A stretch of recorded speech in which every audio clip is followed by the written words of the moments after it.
queue. It's going to be a second to rejoin the iRacing.com session, but we'll be right back to you in a moment. Scott, in the meantime, can you go back over... Radio style? Sure, go ahead.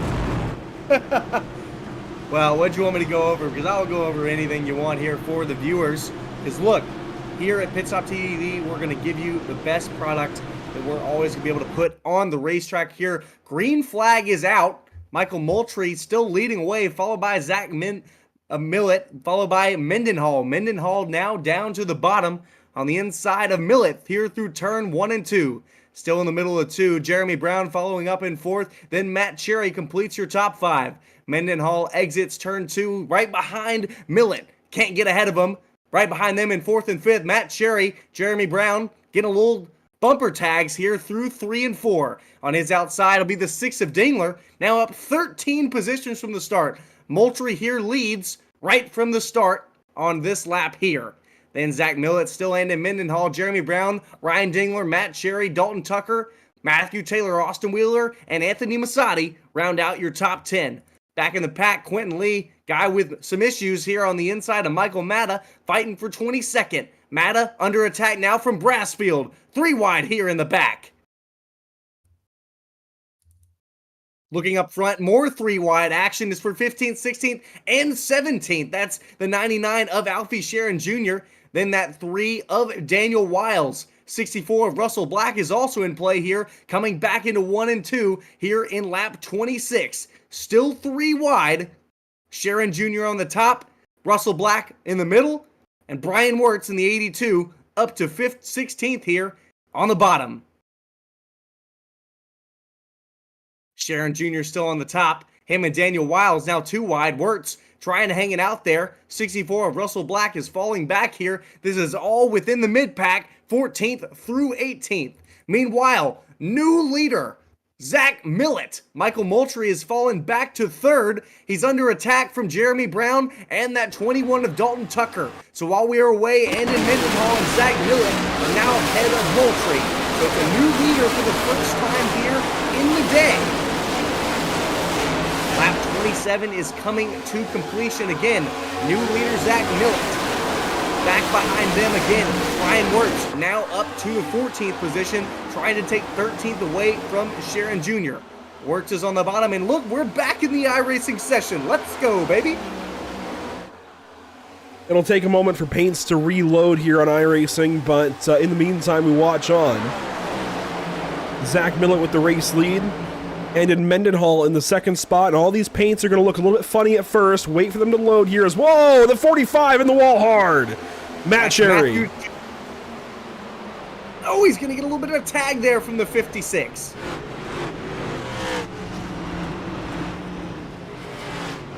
I did not think we would see this many cautions early on.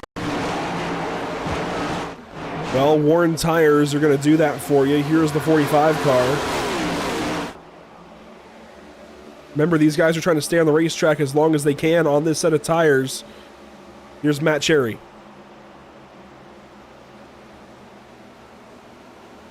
We get the outside wall and collect that 48 car. That's a different 48 car. Who is that? Is that not Tate? A different 48 than we saw on Tate's machine. That was Austin Wheeler in the 56 car, actually, so he's got the wrong paint loaded. I imagine that must be one that he has. How would you get that on iRacing? What the heck? Trading paints. Yeah, that's well, slightly confusing. I was gonna say, because his 56 was on my session when I was watching along, so I guess it hadn't loaded back, but I wonder if it was loading that one for a second within your session. That's so weird. Interesting. I was about to say that's a real sad thing for Christopher Tate, but luckily it's not him.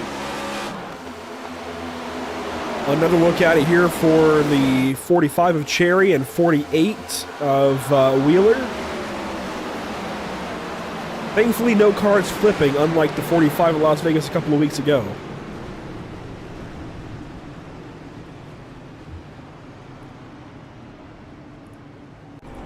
Although, who knows? Maybe that flip would be good luck for Matt Cherry, considering Tyler Reddick then went on to win the very next week. You never know. I was going to say, he is in the 45 car.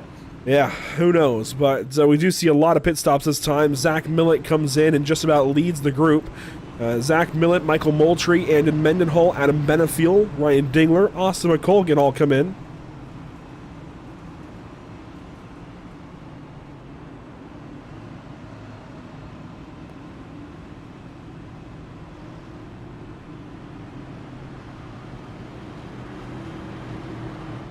Not surprised Moultrie pitted there after losing the lead.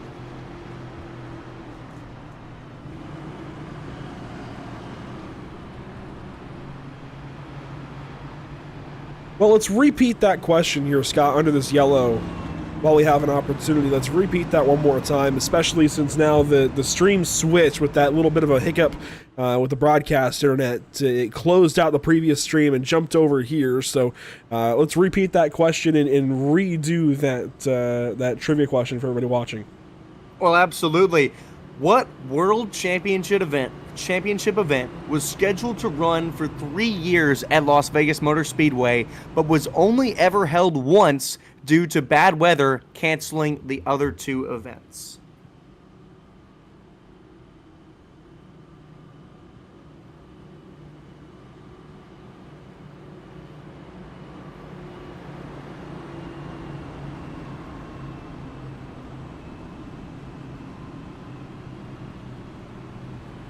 Just thinking on it, I have no clue. I know. That's my hope, because it is not. I would never think of it. I'm gonna be 100%. It's not wild. Like, I think once y'all know the answer here at the end, you'll be like, oh, okay, yeah. I mean, that's okay. But I don't know many people that might be able to think of it off the top of their heads.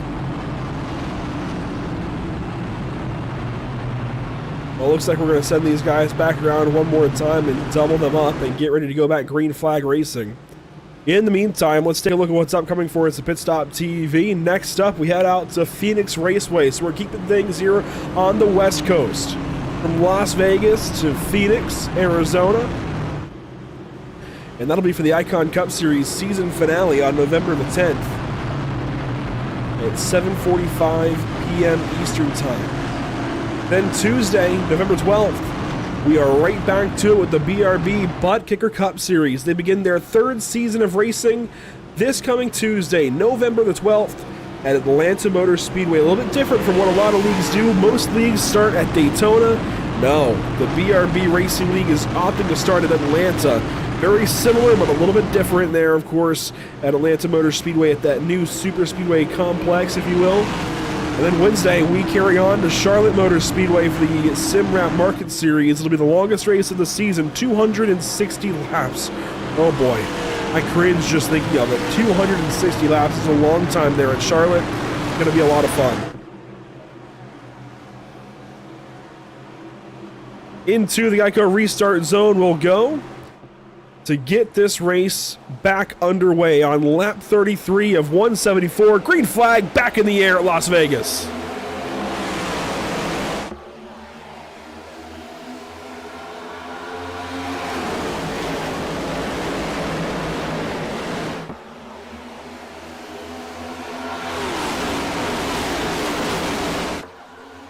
Anthony Masadi, oh, spinner in the back, Moultrie. Moultrie and others turned around on the back straightaway. Pole sitter in a crash. Man, that's why it is so dangerous to be back in that mid-pack, Andrew. This is now our 4th caution of the race. Take a look back at what happened there with the pole sitter of Moultrie. A little contact there with the inside wall. Shouldn't have any damage. Let's take the replay here from the onboard of Michael Moultrie. Sitting back behind Zach Millett and Adam Benefiel on the restart. You see he's immediately going to try and go around the 0-8, I'd imagine, of Gary Bowman. Looks to the inside, thinks better of it there. Off of the corner, what happens? Bowman checks up, and oh, he just got loose. Dingler gets a piece.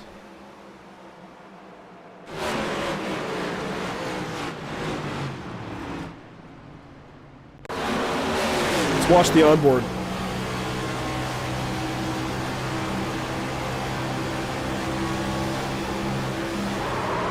Oh, yeah. Yeah, steps out of the gas to avoid that. That stepping out so quickly gets him loose and was unable to save it. Dingler, I wonder if he got the inside wall there. He chased it down all the way to the bottom. And it looked like he didn't have any contact. We're riding along with the 16 Ryan Dingler here. Gets loose, bump from the inside. No, he keeps it off the inside wall, able to keep going straight. That was the 08, I think. Garrett Bowman, came back down across the 16's nose and nearly hit him after the fact. I was not expecting that. Watch Jeremy Brown get a piece of this as well. Brown gets into the back of the 16 car pretty hard. That's what tips the 16 down the racetrack. How does Bowman come back down? Oh, Bowman and Brown had a moment. Oh, my goodness. The Brown must have been spinning still, or excuse me, Bowman, and it must have got into the 07, because the 07 is who got the 16 sideways.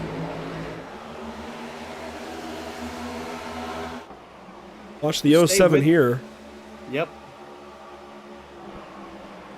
Oh, yeah, sure enough. Bowman came back up the racetrack into Jeremy Brown. It looks like he'd settled it down, was trying to rejoin, came up into a 2-wide position, and he would have been 3 wide. Just kept coming up. Wow, what a restart.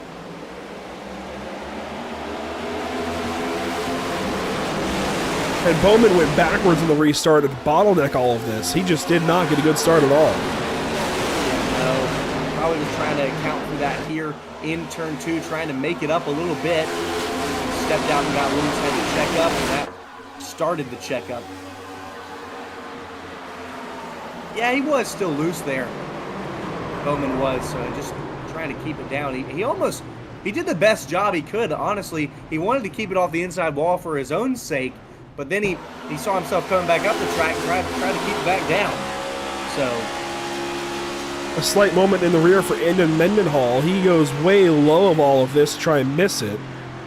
And he does miss it, but ends up nearly getting into the 08 later on right here. Just goes to the outside very late. And that is our 4th caution. Interesting, he went all the way down to the apron for so long there. But looking up here at your current race leader, that's Dalton Tucker. He started 2nd in this race. Still has yet to pit. Matthew Taylor behind him has yet to pit, as well as Anthony Mossadi. So them 3, your top 3 that haven't pitted yet. Back there, Edward Jurgen hasn't pitted either, as well as Christian Light and Quentin Lee. So those are your only drivers out in this field. Them 6 have not pitted. Everyone else has at least completed 1 pit stop.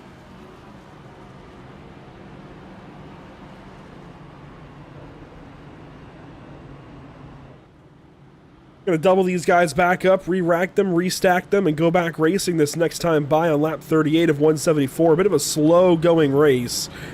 2 cautions since we've been back. I call it 4 total. Interesting race, though, to get things started for sure. Just a little bit slow-moving. Yeah, I'm loving it. I mean, I'm loving the action. I'm honestly... I'm enjoying the restarts because they're providing great action, but I bet these guys want a little bit of green flag racing. Yeah, I think we all do. We'd like to get some of these laps in and get moving in the race, but this is part of the problem. I mean, part of it anyways.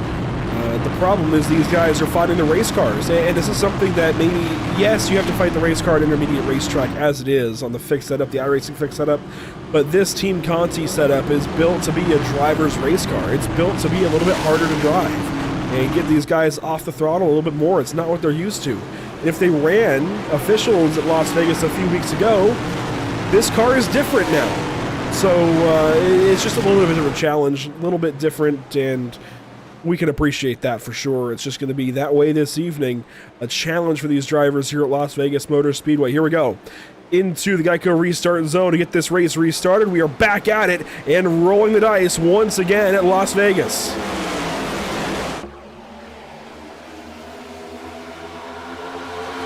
A slow start for Brasfield and everybody else. It's Brasfield, Jurgen, and Wirtz right there in 4th, 5th, and 6th. The top 3 get away.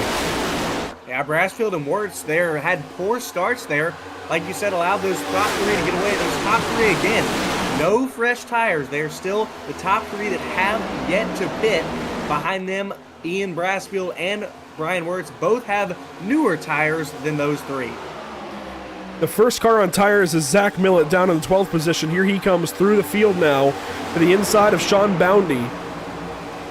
And these tires are going to make a huge world of difference. And look at him on the inside of Nathan Paris here, and that's Quentin Lee in front of him, thinking about 3 wide here, and he'll take it 3 wide here into turn 3. Ships it up the inside of Nathan Paris to clear that 75 car. That's good for 9th spot now for Millett. So he's moving forward in a hurry. I think that when traffic, you've got to jump out of the gas so much still that, yes, you can make those moves like that, but you still have to check up real hard in the corners compared to what you could do if you were leading this race. It's really different. I mean, you have to absolutely, a lot of these guys coming up on Edward Jurgen here as we look back, Sean Boundy, Nathan Paris in a bit of a battle here, 2 wide here through 3 and 4. Paris on the outside trying to gain some momentum, won't be able to do it. Boundy move up into that position. That was for 10th. Meanwhile, here comes Millett to the inside of Jurgen, like you were mentioning. Looked inside, now we'll look outside. Sean Boundy goes all the way down to the white line. Out front, Masadi is not letting Tucker get away. Here we go for the race lead, side by side in turn 3. No, he's not. Masadi started 13th in this race. Trying to dive down to the inside. That'll cut off some of his momentum, though. Slow down the front straightaway. Matthew Taylor has a huge run out of turn 4. He'll maybe take 2nd position here, but Musadi has lost that battle for 2nd, at least. He's in battle for 2nd, not with the lead. So Tucker pulls away. That's the 44 in the wall. Brasfield with a swerve to the inside. Brasfield making the move for 3rd place. That was a great block by Musadi. It actually messed up Taylor and where he wasn't seeing exactly where he was going. Got in the wall a little bit. Brasfield wasn't ready for it. Had to check up a little bit and jump down to the inside. Now 3 wide for 2nd. Whoa, Masadi all the way up the racetrack there into turn 1. Gonna lose that spot now to Joseph Tucker as well. So Tucker moving forward. Trying to join the other Tucker at the front. Millett still looking on right behind Matt Lovett rather. And Zach Millett straight to the bottom. Matt Lovett also, he's up 13 now from his start in 21st. But man, it is absolute chaos back here.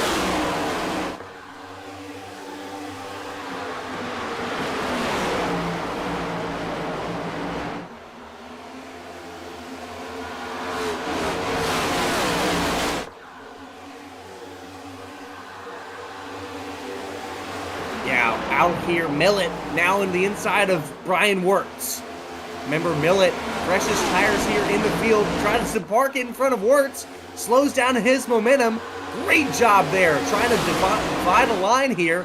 Millett riding here behind Joseph Tucker. Will he go to the bottom, take the top, or move it on to the middle? More on the bottom line there, but trying to get around Tucker. Again, methodically moving himself through this field. He's up to 5th, trying to get back to the front. My only thing here is he's 4 spots shy of where he could have still been if he had stayed on that set of tires. He's already used a set here, and he's just using that set to burn back through the field. I'm not so sure about it as he gets to the outside and gets loose. Oh my gosh, he nearly lost the car. Oh wow, that was close with Brian Wirtz. That was just a whole lot of hairy, crazy stuff. I was going to say, you saw Joseph Tucker get loose in turn 4. Millett he was checking up a little bit, trying to cut to the outside to make a move. That got him loose, and then he had contact with Wirtz. Millett now sending it on the inside of Joseph Tucker, makes the pass there for 4th place. Now going to look on at Matt Taylor, Ian Brasfield working on the race leader of Dalton Tucker. I liked what you said about the tires. I completely agree with you. Tucker is putting in great lap time right now, only a 10th slower than Zach Millett. So I think saving a set like this is going to absolutely put you in a great position here on the latter half of this race. Taylor up the racetrack, Millett way down low. Tucker even lower through the corner. Bounty and Masadi fighting in the background with Lovett there as well. But here comes Zach Millett to the inside for third place. And he's going to take that right away from Matthew Taylor. Just running 2/10 faster than Taylor. It was inevitable that he was going to get up here. But again, Taylor still running extremely well, about where he was earlier. And like we said, they'll have him, Brassfield, Tucker, Masadi will all have that extra set of tires, because I don't think Brassfield has taken new ones. I know he pitted earlier, but I don't think he took new tires. You could correct me on that if I am wrong, Andrew. Not since we came back. So he did not take tires in the same pit stop as Millett anyways. He's on older tires here at the front. I believe the same tires he started the race on. And he's just going to follow in the 21's tire tracks there through 3 and 4. Here comes Millett on the inside. I think he's going to let Millett do his worst. Oh, yeah. I mean, they know that Millett has those fresher tires, so it's all about, you really don't want to waste time battling with Millett. I mean, unless you think you can hold him off. But again, you want to run lap time right now. This is all about lap time, because this is some of the most green flag laps we've had all night long, and you're wondering really how long it's going to run. A lot of these guys up here hoping that they will get that caution, because they are going to need to pit here pretty soon. Here comes the 31 on the inside. Real close between these two, fighting for second place. Brassfield outside, Millett inside. These two fought for second at Coda a week ago, right behind, well, I say right behind, some ways behind Vicente Salas, who went to victory lane. Now they fight for second place on the racetrack at Las Vegas, right behind Dalton Tucker. Dalton Tucker using this to his advantage, kind of blocking them both, allowing the side-by-side battle to give him a little bit of an edge on them, keeping up front in that 21 car, cross the line to complete lap 51. The next best tires are Adam Benefiel in 9th place. He's the only other driver in the top 10 who's taken tires in this race. I'm really impressed with all of these older tires hanging on. I think, yes, tires burn up in this setup, but man, they can hold on as well. I didn't think they'd hold on as well as this either. I mean, honestly, it goes to tell you how, not word isn't bad, but how bad the tire wear would have been earlier. That before this setup from Conti, there had been almost no tire wear, and you could just run it all. Wow! Ryan Dingler hard in the outside wall. Oh my gosh, you can see the skid marks there from Dingler. Huge right front damage. He hit the wall a ton.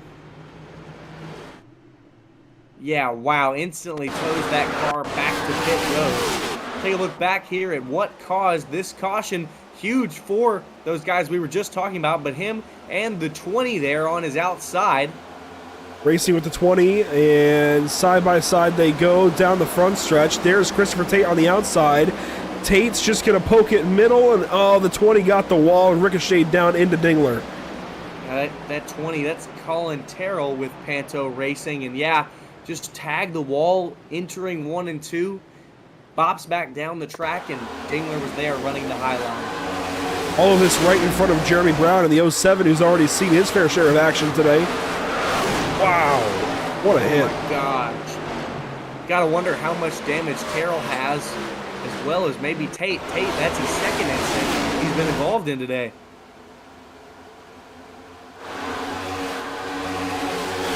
We'll slow this down and just watch the sheer velocity into this impact.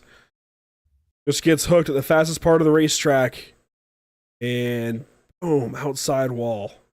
Yeah, Terrell's right gonna at the have some camera. good right front damage there too. But I wonder, this might be day done for the Dingler. I think so. Everybody coming on in. Here comes Dalton Tucker in the 21 car. I think this is right where everybody wants to pit, right? This is the end of a fuel run, more or less. 50 laps or so in. So this makes sense. Yeah, this was the caution that Dalton Tucker, Brassfield, all those other guys up front, this is the one that they were needing. Well, so Brassfield stays out.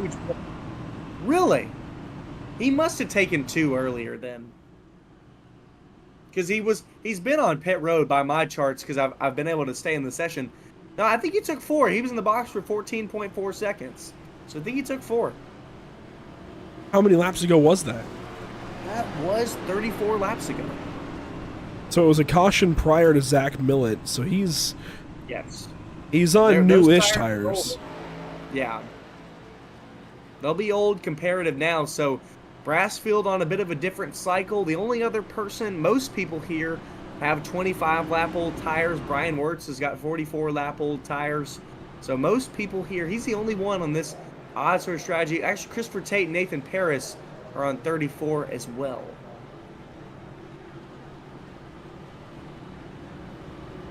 So a little bit of an odd strategy for those 3 drivers. Other cars out there that did not pit here in this cycle, most of them have 26 lap old tires.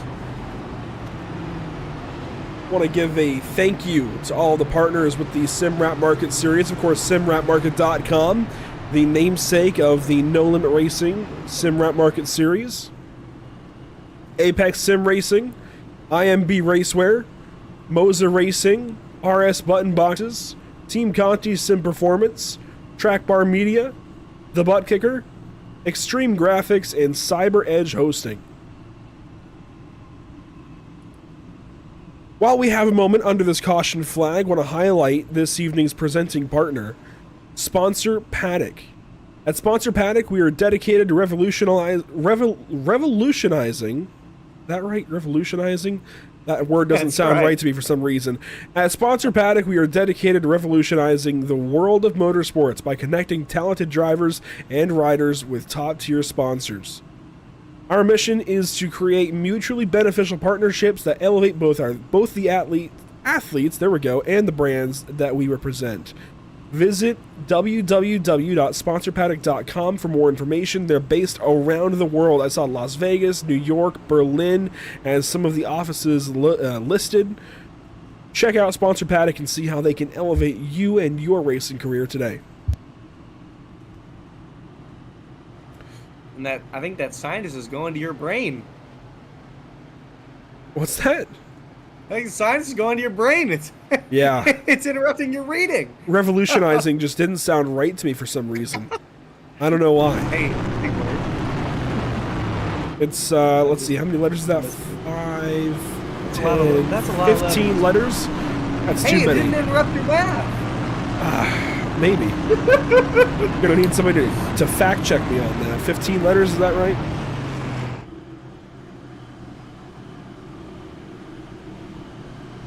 Yeah, 15. We could hear the counting going on, even though it was silent. I was near my mic because I was looking up, getting close to the screen. Well, here we go. Out front, it'll be Ian Brassfield alongside Zach Millett, then Brian Wirtz, Adam Benefield, Alfie Sharon, Daniel Wiles, your top 6, then Jeremy Brown in 7th, Christopher Tate in 8th, Nathan Paris in 9th, and Austin McColgan in the 10th spot. So everybody on different tire strategies, it feels like, coming down to the Geico restart zone, ready to restart the Sponsor Paddock 260 at Las Vegas Motor Speedway. Down to the restart zone. Lap 57 will be complete. Lap 58 is underway. Green flag back in the air.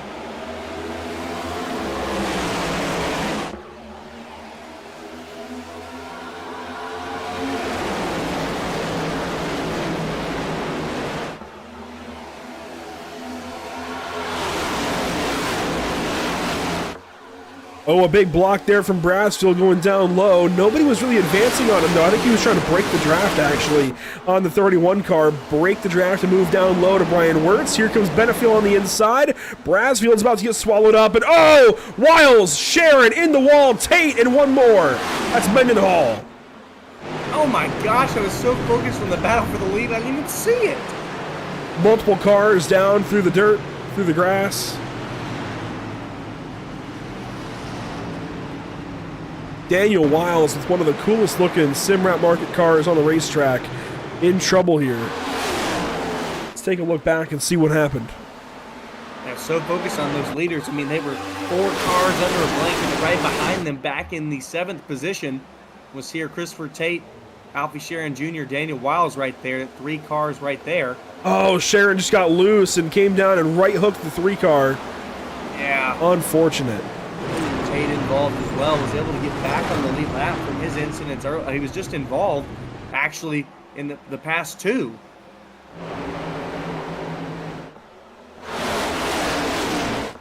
Yeah, apparently you don't want to be around the 48 car today. It seems like no matter what, there's going to be a 48 car involved, whether it's the right 48 or not. Well, and I'll say it stinks again because, I mean, Tate really hasn't gotten to show his talent because he was I think he ran Bristol, had some issues there, but I've gotten to cover him before, and he's a great driver. So just wrong place, wrong time for him today. Looking along with Daniel Wiles. He's involved in the incident, right hooked by Sharon Jr. Let's jump on board and in the helmet here of Alfie Sharon. Let's see the car just get free and step out on him. Boom. Yeah, really, I mean, nothing he could have done to put the car anywhere else, really. I mean, he could have hit the wall, but as a driver, you're not doing that. Daniel Wiles is coming up to try to get the most momentum off the corner. And so with Sharon Jr. having to turn right like that a little bit, the car drifts down a little bit as the catch is happening. And Wiles is there. Christopher Tate, 48, on pit road, trying to get some natural healing. Well, I say healing. These cars are healing themselves. Repair time for this incident, as well as Sharon Jr. trying to get some repair as well. Again, no fast fixes here in this race. Gary Bowman's still back on pit road. Lodison's had some issues. He's been on pit road back and forth. So a lot of drivers here trying to get some repair because, again, no fast fixes.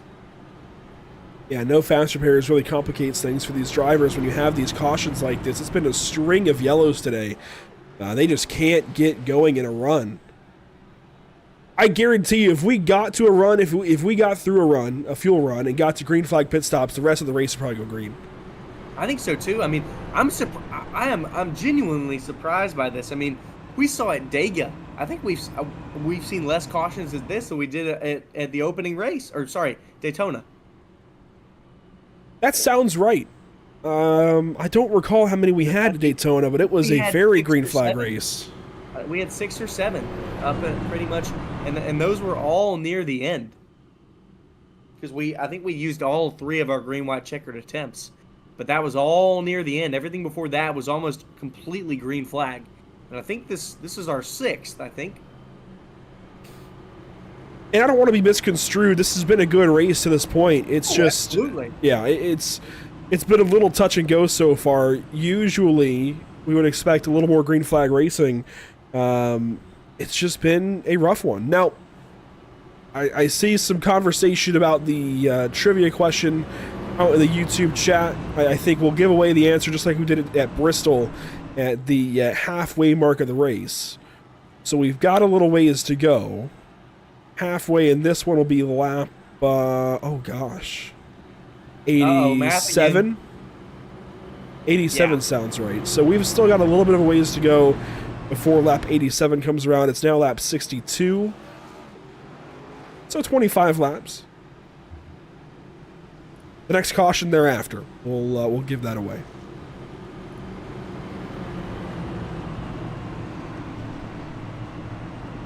And for those of you watching, the trivia question is pinned over on YouTube.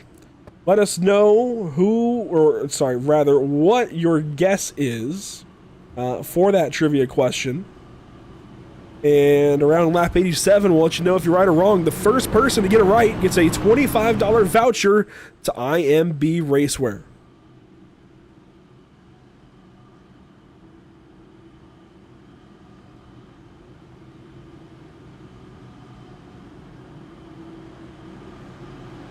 I want to thank you all for tuning in so far and invite you to follow along with Pit Stop TV on our social media channels: Facebook, Instagram, Twitch, YouTube, and X. We're about to send these boys racing once again here. Las Vegas has been a difficult one for them today, but they're on a different setup from Team Conti. Just making things a little bit harder for these guys. Here we go. Into the Geico restart zone. We'll go one more time. Lap 62 becomes lap 63. Green flag back in the air here at Las Vegas.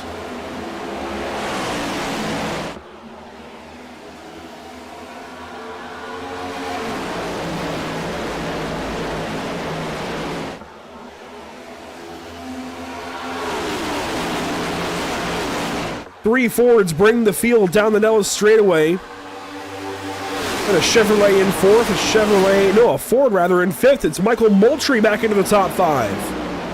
Moultrie been a little bit sneaky, moving back up in this pack. Brian Wirtz falling through a little bit. 3 wide here for a second. Jeremy Brown on the outside of Moultrie. Moultrie trying to get out of this as quick as possible.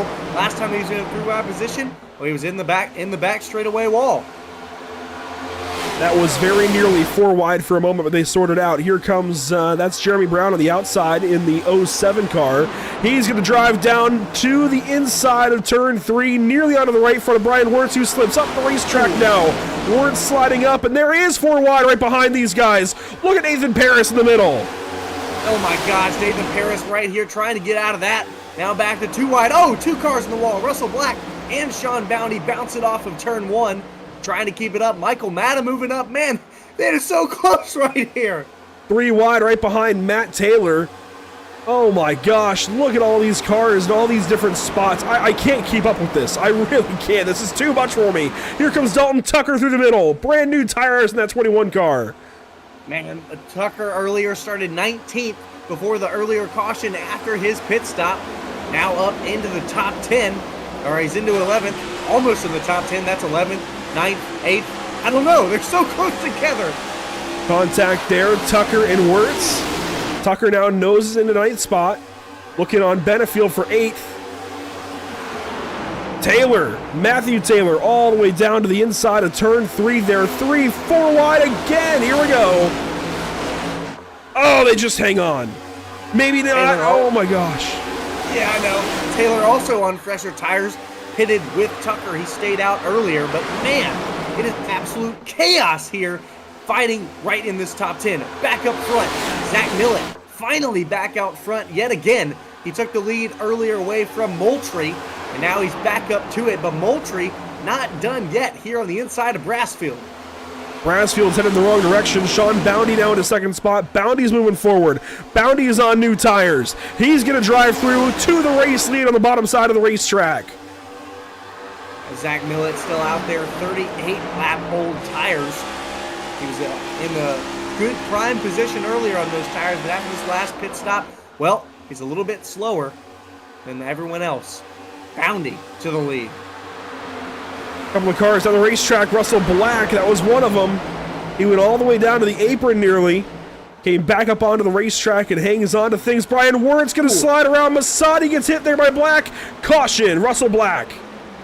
Yeah, and man. more. Oh, Brassfield. Wirtz was able to save it, but Black got hit as well. It sounds like Brassfield has had an issue too. Brassfield, I think, is the reason for the caution flag. Here's Wirtz and Black going for a slide. The caution comes out, and look at Brassfield turned around. Oh my gosh, the 48. Or rather, that's the 56 car.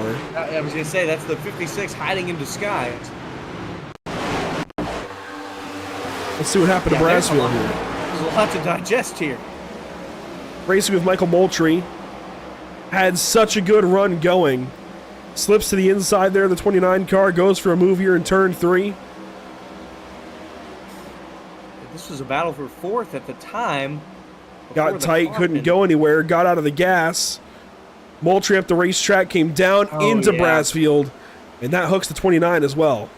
It looks like Moultrie got a little bit loose out of 4. Very similar. Oh, and then that hit back from where Russell Black got into the 56. 56 came up the track.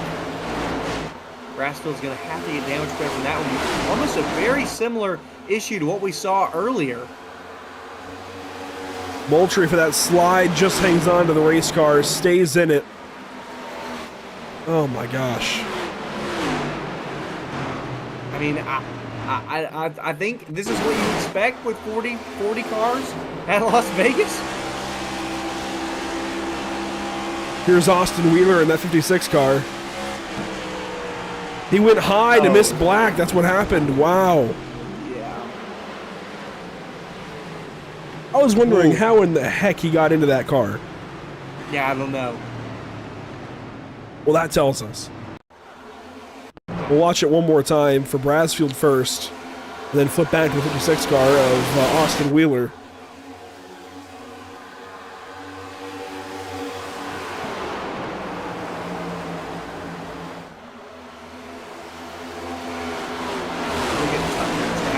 Moving it on the bottom. Big hit for Brasfield. Here comes the 56 car. He had to go up the racetrack to miss the spinning 64. It's into the 89, and that is likely terminal damage on the right front of that car. Oh, that and Brasfield. I mean, he's probably done too.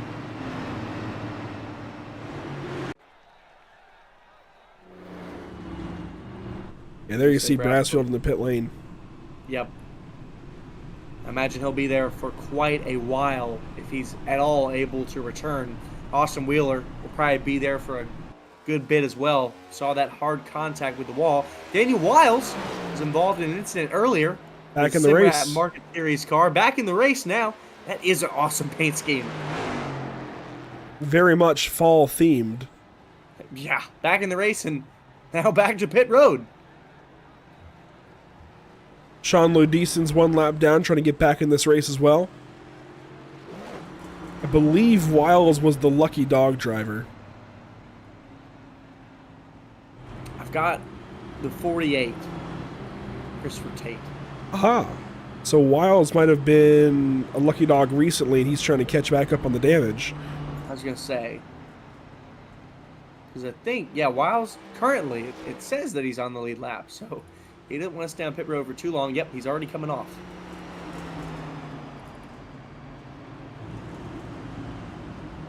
And there's Christopher Tate. Lucky dog under this yellow, it sounds like. Well, he's been needing that. I can't believe that he is still in this race. I wonder how that car is driving. His last lap, well, that's not accurate. Somehow it says a 22-second lap. That's literally impossible. I'd love to see under this run what he is running on an average lap.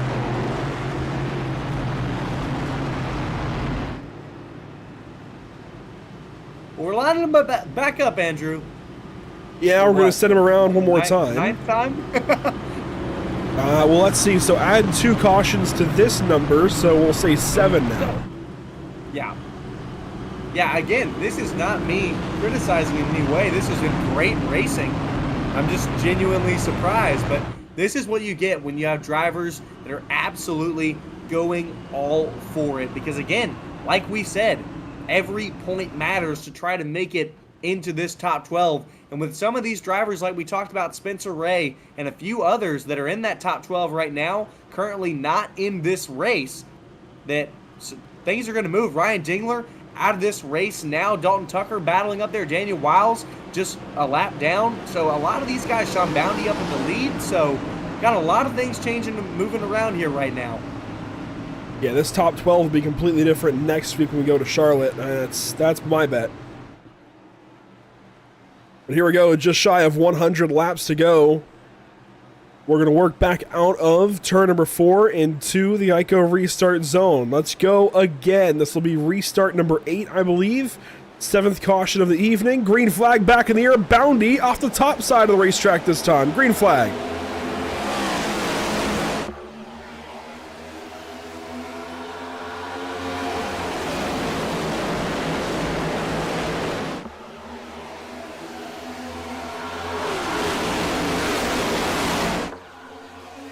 Matt Taylor hanging out on the outside of Dalton Tucker. They fight down to turn number 3. Bounty, the first car to choose the top lane here on the restart. Working out well for him right now. Taylor, like you said, up in the second. Tucker, all of them with fresh tires, including Joseph Tucker behind him. First car behind him, Michael Moultrie in 5th. He's got 43 lap old tires. So those front 4 up there with freshies. And Zach Millett pitted under that yellow. Here he comes through the middle of the field. He's trying to move back forward. Millett came in Looks like the 83 of Benefield came in, Brian Wirtz came in, Kevin West came in, along with Jeremy Brown. Well, 4 wide right behind this. Mark Martinek up into the outside wall. Benefield goes down low. What a moment that was. There's still 4 wide right behind them. Into turn 1, they sorted out. Seriously, Kevin West in there. Oh, a lot of cars around there. Christopher Cash in there. Christopher Tate up on that outside back there. And Mendenhall. Oh, him and Mendenhall have a little bit of contact there in the back. Just incredible stuff here today. This has exceeded my expectations in every way, shape, and form. The actual quality of racing we've had. The incidents have been unfortunate, but that's just racing for you. As here we go, 2 different battles in the top 4 now. Battles up in the top 4. Tucker trying to advance here on Dalton. I say Tucker and Tucker. Joseph Tucker trying to advance on Dalton Tucker. And then Matthew Taylor trying to take the lead away from Boundy. He's less than a tenth within his bumper. Now down to the inside. He's got the inside on the quarter panel. Side by side for the lead here, coming out of 4. 2 side-by-side pairs for the top 4. You've got Boundy and Taylor for the race lead. You've got Tucker and Tucker for 3rd and 4th. Caution. Gotta wonder who was at the front there on iRacing scoring. Right now looking like Boundy, but it's also looking like Joseph Tucker in that 39 car was ahead of Dalton. Replay of what caused our 8th caution. Doing some math in my head. It's Michael Matta. Michael Matta with some problems. See what happened to him here off of turn number 4. Mark Martinek up ahead. Martinek comes down the racetrack, just tags him with the left rear. That has been the story of the day. Drivers getting up the hill out of turn 4, coming back down the racetrack and causing a crash. That's the 3rd time that's happened today, and I think we've seen it once or twice coming off of turn 2. Of course, none of those off the top side. A lot more guys running the top, that absolute high line in 3 and 4 rather than 1 and 2. But man, look at here, Michael Matta currently 19th in the point standings, so not an incident that he was needing. No, and Richard Lanning, I think, is going to take the brunt of this, just like earlier with Brian Rose taking the brunt of his crash. This is going to be a big impact for the 58 car. That's a lot of damage. Yeah, iRacing will attest. Yeah, iRacing will attest some of that aero damage to the engine. So I imagine that the 58 there will be of Richard Lanning will be performing a little bit slower here from the engine ends. I got that one time. I think I was running Motegi. I got in an incident, and man, you will be crazy slow if iRacing gives you a little engine damage. So Richard Lanning will be dealing with that. Matta will have to see what kind of damage he's working with. All of this puts us back under caution again. While we have this break in the action, just inside of 100 laps to go, we'll go Pit Stop TV side by side and rejoin you here momentarily.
Welcome back to the Sponsor Paddock 260. At Sponsor Paddock, we're dedicated to revolutionizing the world of motorsports by connecting talented drivers and riders with top-tier sponsors.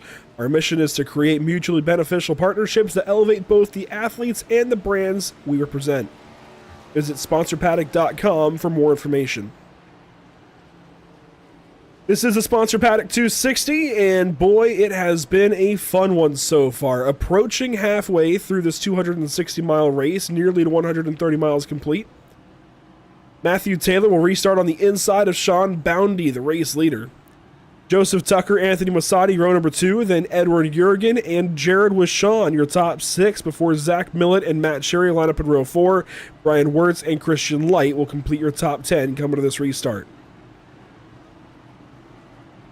It's going to be a fun one. There's the whole field getting lined up in turns 3 and 4, ready to get back after it this evening. I've got Scott Shive alongside. It's been a pleasure as always here at the Sim Rat Market Series. We've got a little ways to go, just over half of this race left. Green flag waiting on Sean Boundy and company out of the Geico restart zone. Green flag is back in the air at Las Vegas Motor Speedway.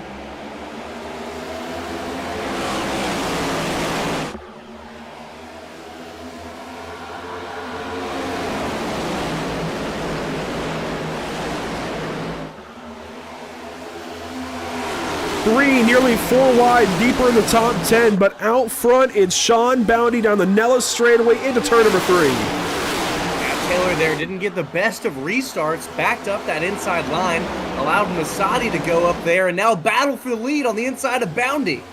Here comes Wishon on the top side. 1 lap complete off the restart. Wishon to the outside of Massotti. Jared Wishon, first top 5 appearance all day long. Started back in 27th here, but all these guys up front, even on their tires, so this is all about the driver and nothing else. Yeah, your top 7 cars are on the same tire strategy, it looks like, aside from maybe Matt Sherry. He's on older tires. He made a fuel stop with these guys a little while ago, 28 laps ago. But with Sean now to the inside of the 34 of Sean Boundy. Fight for the race lead. The Sim Racing Connect Ford Mustang down there, I don't know where he came from. The rest of these guys, we've seen them a lot this season. Jared Wishon, we haven't seen much of him. We saw a little bit at Coda, some different battles through the race. But he has got speed tonight. Jared Wishon to the point at Las Vegas. Man, so close, still side by side, 4 rows deep. Boundy led the lap. Wishon will try and go by on the inside lane. Staying side by side out front, you see Tucker and Massotti in lockstep formation as well. Wishon's going to fall back now and try and get in line. Man, Wishon still right there down on the bottom. Boundy really staying on this top. It's working for him, keeps running it. Joseph Tucker there down in 4th.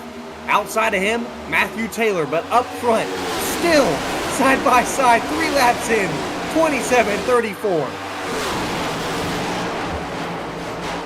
I love that these guys can run side by side like this. I don't love that they're locked in place, but I love that they can run side by side. If only one car could get the edge on the other, we'd be in business here. This is really good racing. This is great racing. Boundy coming down a little bit to the bottom, trying to take some air away from that 27 of Wishon. I saw Christopher Tate get real free off the corner. These guys are moving all around over the bumps. Yeah, Tate back up into the top 10. Remember, he's been involved in 3 different incidents today, and yet he's been able to battle back.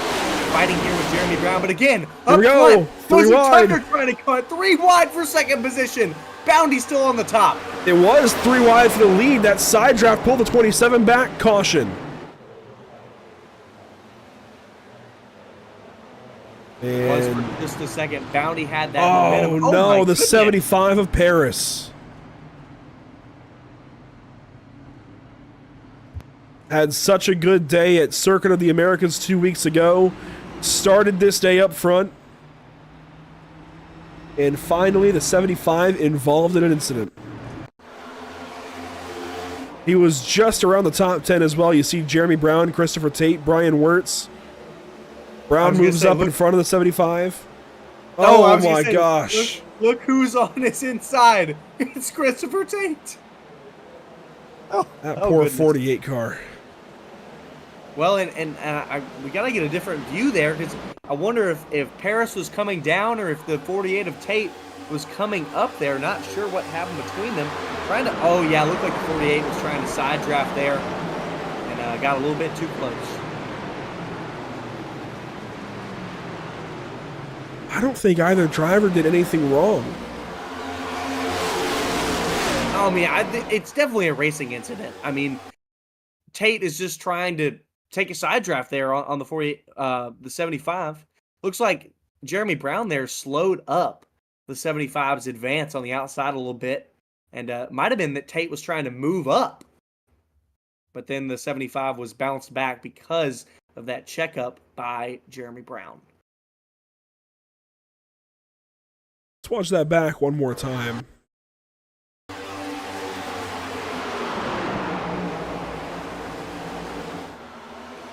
And when they come off of the corner here, let's watch this. Let's slow it down. Where are we watching? We're watching the 48 and 75 right there. They might have bounced over the bumps into each other. I don't know that one car moved more than the other. Well, this is what I'm seeing it just a little bit more now with that slow-mo. This 07 cut up in front of Paris, and the 07 was going slower because he was on the bottom out of turn 2. Paris had a great run, had to check up because of the 07, and I imagine the 48 knew the 75 was coming with momentum and was going to try to swing up in line on the top. But with the 07 slowing the 75 down, there was not enough room for the 48 to slide in. That's what it was. A lot of damage nonetheless for the 75 car of Nathan Paris from Panto Racing Club, trying to get it all repaired as much as he can anyways. There's Daniel Wiles behind him, and he'll roll back out onto the speedway. And there's Christopher Tate, I think, finally admitting defeat.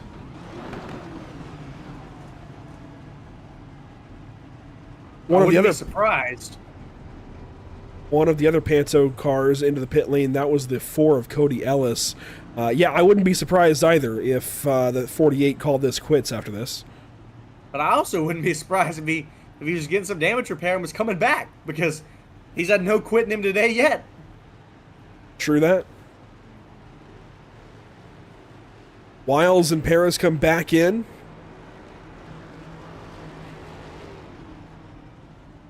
Tate will stay in the pit lane. Colin Terrell comes back into the pit lane. We've seen so much of these Panto Racing Club cars, unfortunately, for mostly the wrong reasons. Ellis, I believe, was involved in a crash earlier. Colin Terrell, I believe, was involved in a crash earlier. And now the 75 of Paris. Now, I'm not saying at all that they caused them. I don't think they have caused any of the crashes they've been involved in today.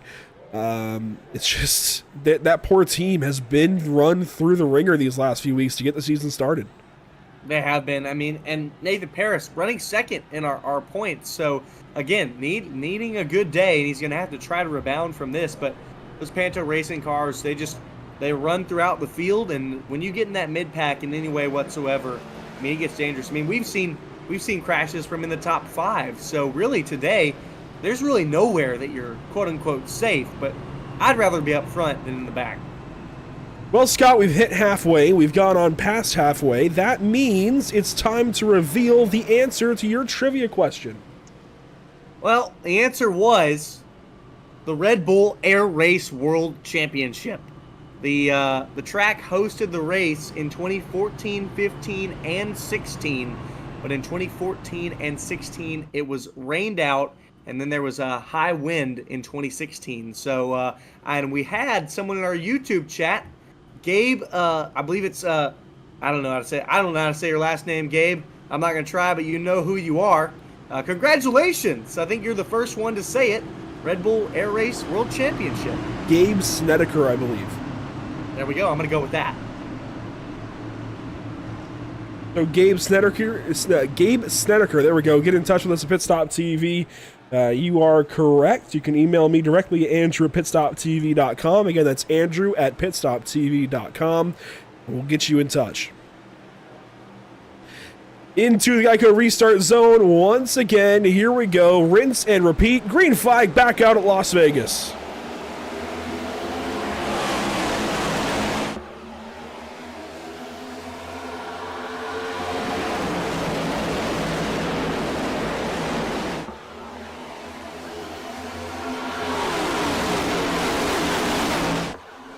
Down the Nellis super stretch.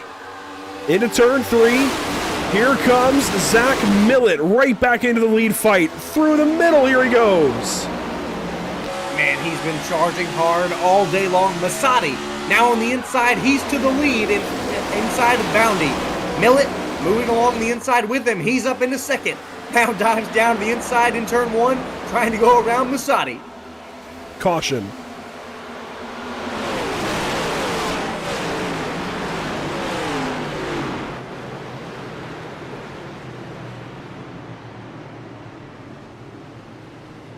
Looking for where it might have been.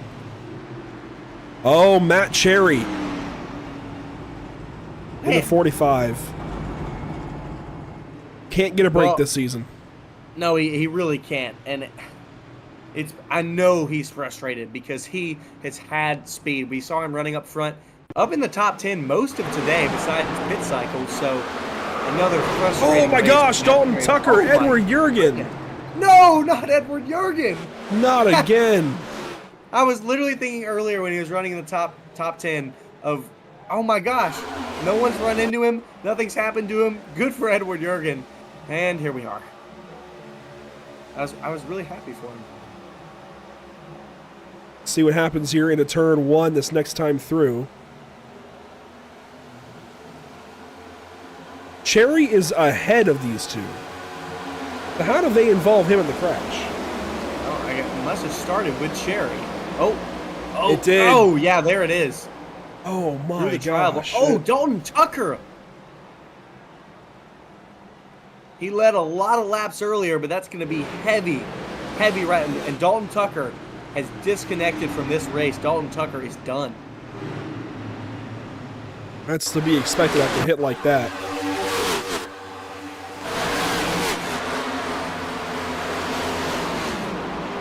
Tucker currently 6th in the point standings.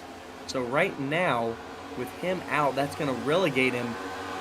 Unless a lot of these cars are still running, that's going to relegate him back to a 30th place or worse finish. So Cherry in between Lodison and Washawn gets into Washawn, then gets loose up into the outside wall. The 18 there as well involved in this, and you see Cherry nearly go up and over. I'm trying to figure out. We got to watch this back one more time. Yeah, it looks like Cherry just got squeezed. You look at him here, Washawn and Tucker, the other cars right there. There's Lodison in the pink car. Yeah, he just gets squeezed right there. Moves up from Lodison, and Washawn was closer than he imagined, and he starts bobbing left and right. And the 18 gets clipped by the 21 trying to avoid it. Yep, and the 18 actually got the worst, or the best of that, quote unquote. And Jurgen and all them. Oh my goodness. Let's ride on board with Matt Cherry. See Lodison, that pink car right there, the 24. Oh my gosh, the wheel barely moves at all. Looks like he might have also got, that might have been a little bit of looseness in play there from some aero. That was vicious. That was absolutely vicious.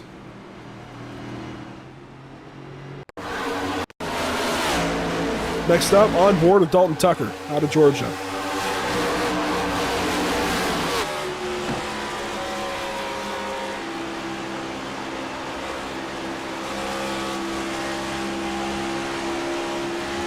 Riding along here with that 21. We saw him getting an incident here with the 18. Right here, that's Edward Jurgen in front of him, and that's Matt Cherry getting sideways into Jurgen. Oh yeah, comes down to try to avoid Jurgen. 18 was a lot faster than the rest of them. Moved down on the bottom. Tucker had no idea he was there. On board now at the 92.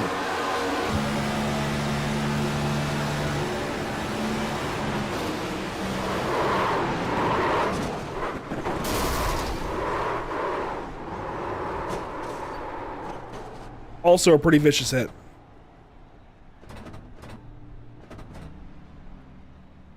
Yeah, I really wish we had a statistic of who hasn't been involved in an incident today.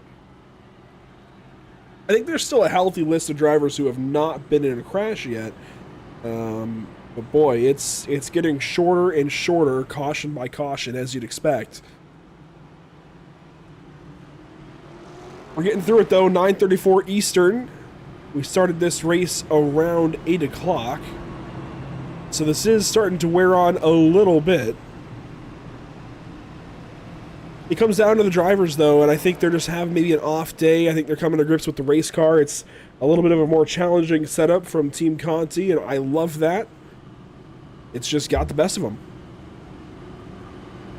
Yeah, because as we know, I mean, these drivers are excellent. I mean, great tier of drivers in here. We've seen them battle with some of the best, and we've seen them have great battles, clean battles against each other. But with this setup here today, and there's this track at Las Vegas, it has created some challenges here for these drivers, and we've seen it, I mean, 3 and 4 wide here on a lot of these restarts. So once they can get green and we get some sort of single file, I imagine we can keep running green, but not until that point. And I feel like this might have something to do with it as well. Track temp over 100 degrees. It just came down a little bit, but the air temp has come up a little bit since the start of the race. I wonder if that's got something to do with things as we'll work back down to the Geico restart zone and get this race back underway. Green flag is back out at Las Vegas.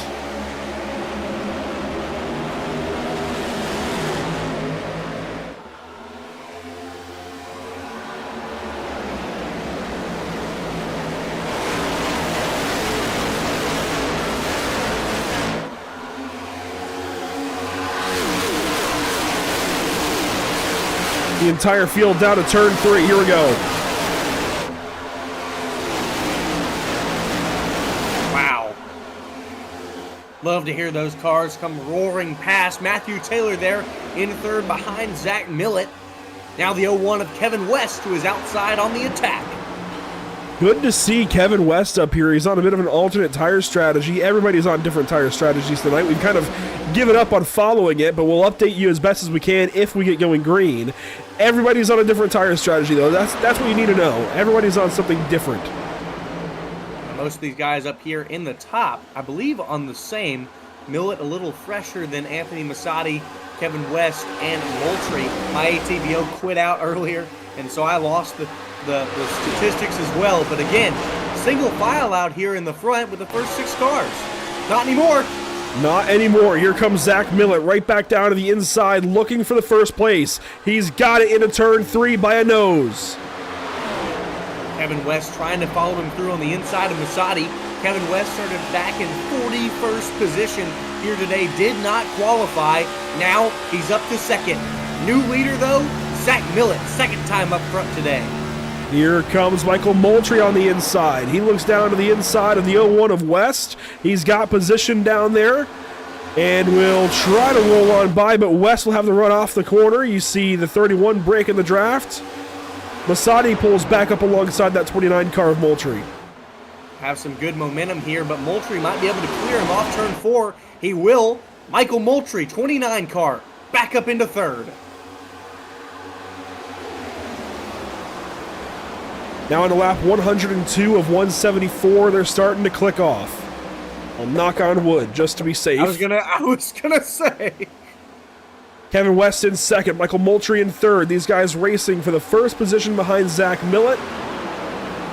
But Zach Millett, man, he is just out to the races once again. He won at Bristol, nearly won last week. I'd say he got the honorary win last time out at Circuit of the Americas.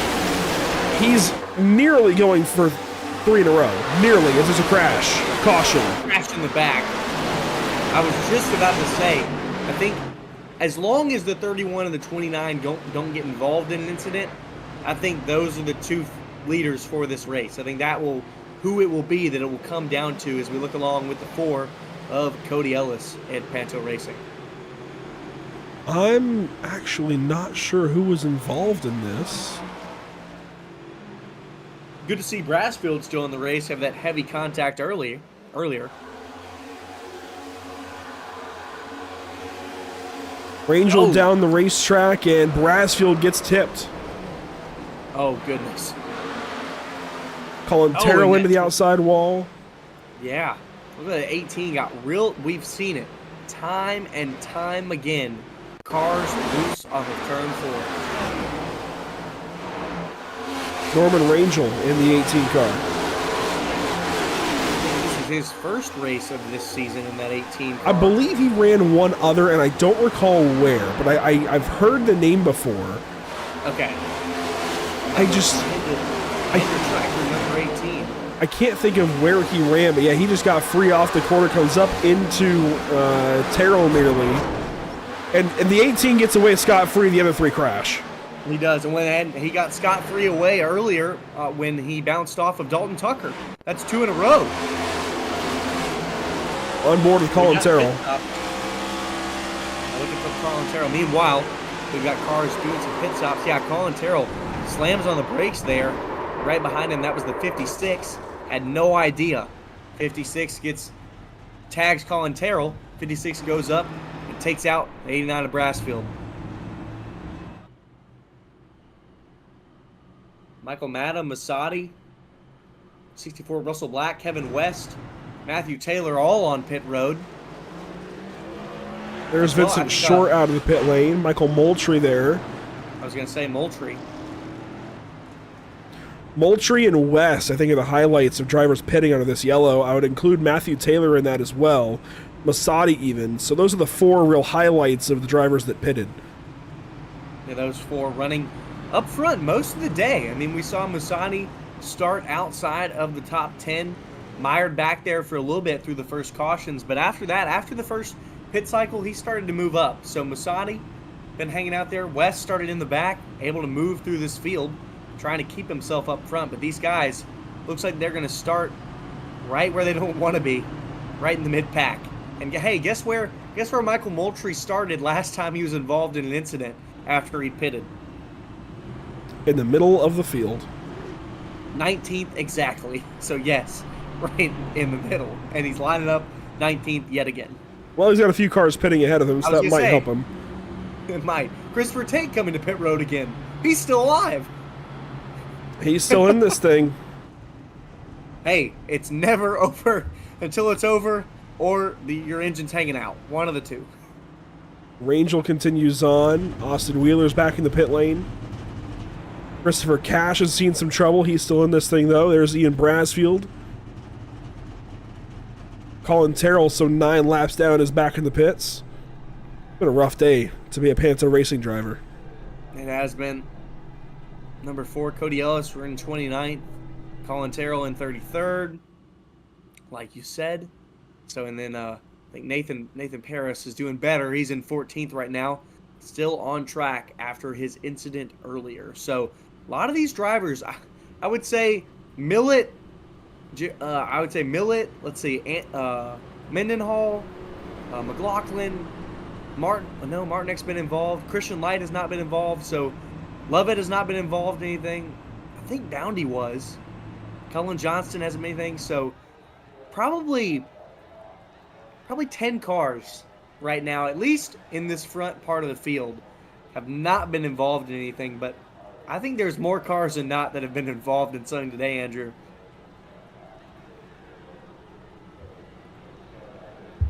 Once again, Gabe Snedeker, if you're still out there watching, contact us. Andrew at pitstoptv.com by email. We will get you in contact with the league and get you your reward. I'm Thanks sorry. to IMB. Yeah. Because they look, thanks to all of our partners, IMB Racewear, Apex Sim Racing, Moser Racing, RS Button Boxes, Team Conti, of course, providing our setup here today. Track Bar Media, Butt Kicker, Extreme Graphics, and Cyber Edge Hosting, as well as SimWrap Market with the No Limit Racing Series. Also want to give a nod to Whiplash SimCams, ATVO, CC's Business, and Cody Williams Design, helping us out at Pit Stop TV.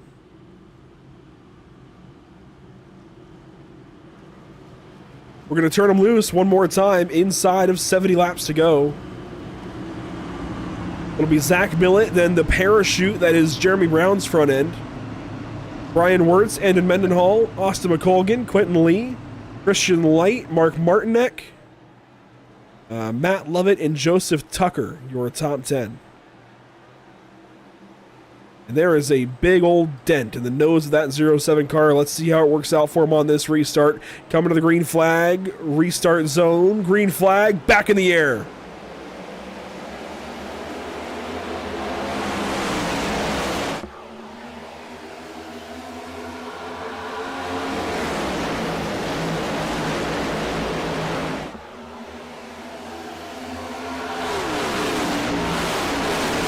Four wide in the back off the corner, and there's a crash. Vincent Short in the wall. Oh, that's going to compound West. Oh my gosh, Montgomery in that. Oh my gosh. They're still crashing. There it is, Michael Matta. Oh my gosh.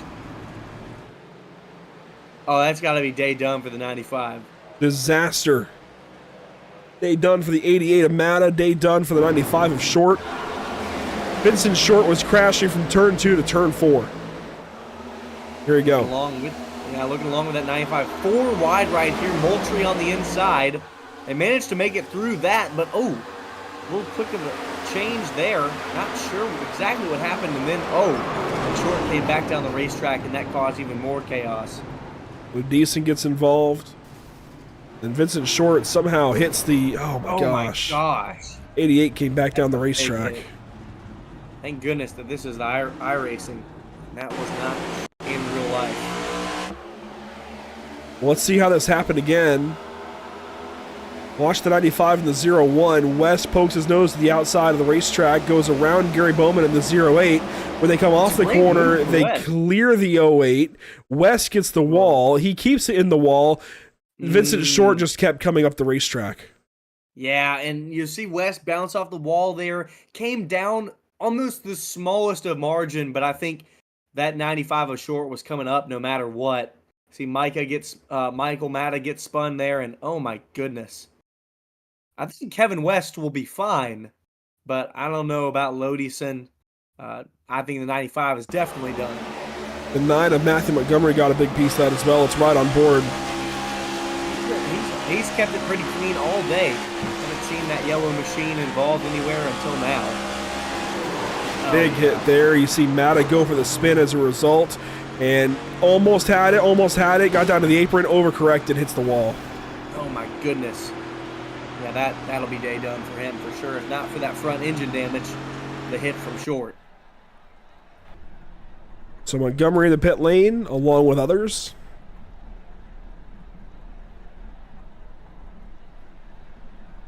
Well, and where'd that happen? Turn 2. Well, turn 2 to turn 4. Field. Oh, middle of the field. Yep, exactly. Moultrie was on the bottom. Kevin West was right behind him, and it was exactly. I don't want to shout myself out, but I'm proud of. I called it sadly for these drivers because luckily for Moultrie he made it out of that, and West. I mean, he was making a great move up on the top line. Absolutely ringing it through 1 and 2, but Short just didn't know he was there. Richard Lanning taking service. Lanning back on the lead lap now after incident earlier.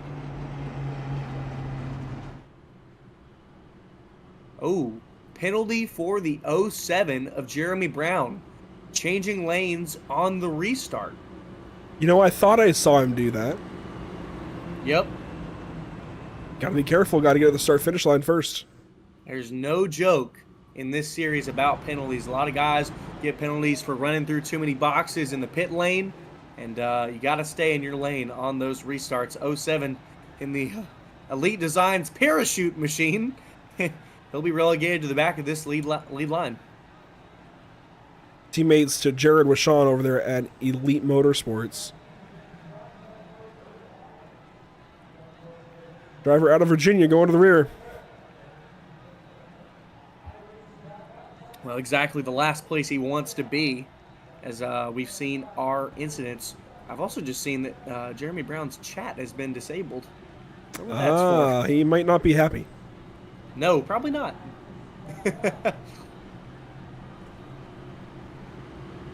Looks like we should get the 1 to green signal here, and yes, sure enough, 1 to green. We'll be going back green flag racing this next time by the flag stand.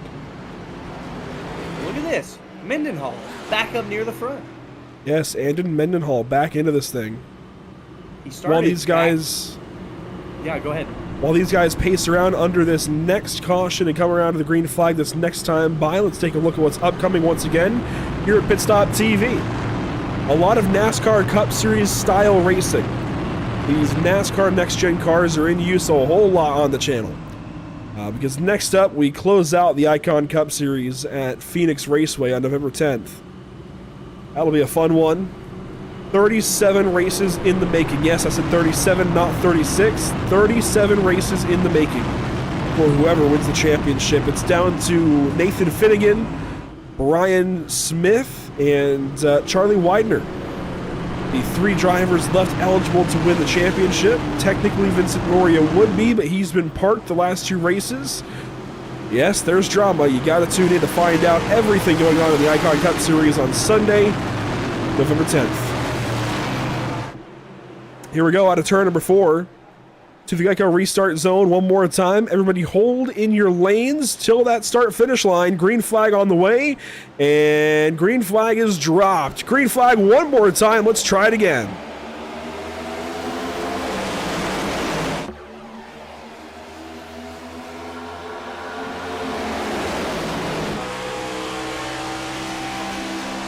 On board with Quentin Lee. Had some troubles earlier with his internet, but he's racing up in the top 5 now. Started in 5th, up 1 from the start of this race earlier, like you said, dropped out to the back, finally back up front on the outside of Brian Wirtz here, trying to take that position. He'll fall into 4th. Single file here up in the front 4. Back there, got a few cars. Austin McLaughlin fighting the inside of Joseph Tucker. McColgan there on the inside, gets into Tucker and into Lee. That's going to be a spin and a caution. Quentin Lee shuts it down and is going to hold on to the race car down there. What a great job of holding on to things. There might have been some chaos from drivers missing the crash. I saw it happening right in front of my eyes. The 51 started to come up on Tucker, and then they were 3 wide with the 2. Did a really good job, though, of minimizing what that could have been. Oh, absolutely. Gonna look at it again here. McColgan on the inside, Tucker in the middle. McColgan just pushes up into that 39 car, gets into the 2, and sends the 2 for a slide. I wouldn't even call that a spin. Yeah, no. I mean, he locks it down, spinning a little bit there, and just keeps it off the inside wall and keeps it off the track. Let's ride fully on board with the 2 car here for this. See in turn 2 right there, Brian Wirtz on his inside, battling for 4th here. When he gets a great run here on the inside, and yep, nothing he could have done, just gets tagged by Tucker. Sometimes all you can do is just shut it down and hold the brakes. Yeah. Well, we've seen him come back before, so he could be able to do it again. Currently running 26th. He doesn't have much damage, honestly. A little bit of left front damage right behind the wheel. But he's going to need new tires after sliding them the entirety of the backstretch.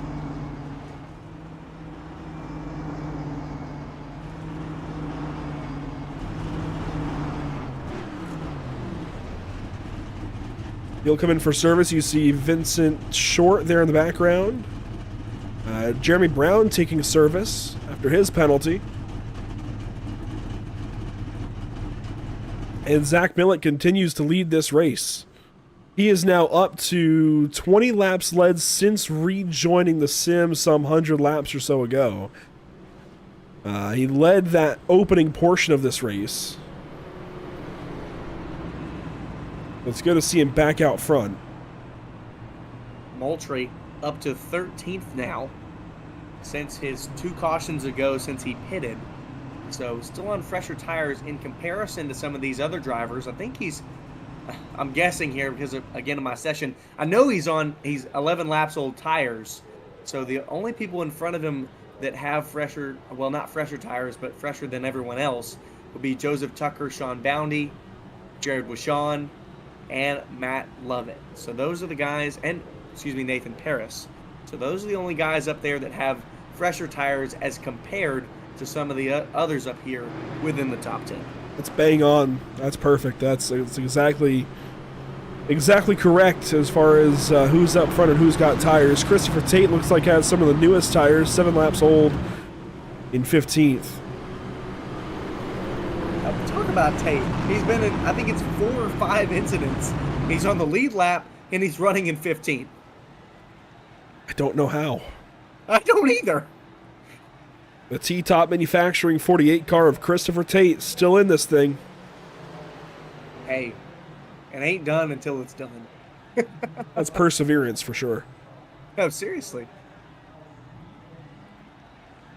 Well, let's take a look once again at what's upcoming, and we'll talk more about more than just the Icon Cup Series, because Atlanta Motor Speedway is coming right up on November 12th for the see, I'm saying Icon. I've said it so much this season.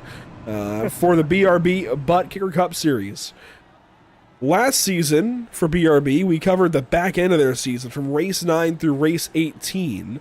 When they closed things up after 18 total races, we covered 10 then of 18 races.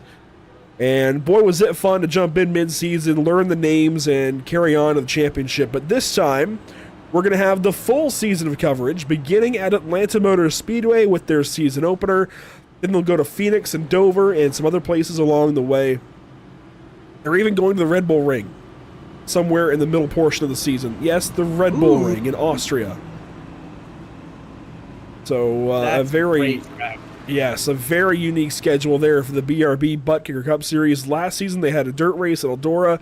This coming season they have an international race at the Red Bull Ring. And then Wednesday, we continue on with the Simrap Market Series to Charlotte Motor Speedway, my now home track, if you will, and somewhere that I go a lot throughout the calendar year to work for Pit Road TV, US Legend Cars TV. And it's going to be a lot of fun at Charlotte. Love that place. Love anything at Charlotte. Going to be a fun time. Excited for it. It's going to be great. Going to have to tune into that Red Bull Ring race for sure with the BRB Butt Kicker Cup Series later on this season. We'll work back to the Geico restart zone. We're down inside of 60, nearly inside of 50 laps to go. About 55 when we go back green. I think 56 technically is, and Mendenhall is blinking just a little bit. Here we go, back to the Geico restart zone. Zach Millett, Andon Mendenhall, Brian Wirtz, Austin McColgan, your top 4. Green flag, back in the air at Las Vegas.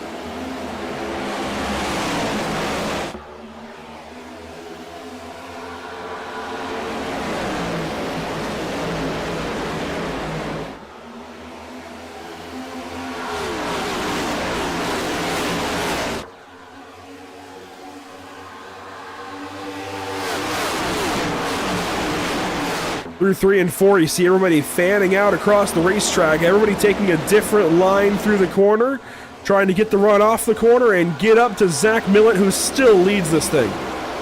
Millett leads by 0.3 of a second right now in front of Mendenhall, Brian Wirtz, Joseph Tucker, and Austin McLaughlin. McLaughlin there fighting with Jared Wishon. So we ride on board with McLaughlin. Now Sean Boundy to the inside. Meanwhile, Wirtz trying to go to the outside of Tucker. Wirtz through the middle of the racetrack, McColgan sliding back. He falls back behind Jared Wishon and Sean Boundy. Brian Wirtz side by side with Joseph Tucker. Side by Tucker, side, hello. Yep. Yeah, he is absolutely moving right now. Now to the inside of Mendenhall. Fighting for second. If you can't go for first, may as well go for second spot. Here comes Tucker on the inside of Mendenhall.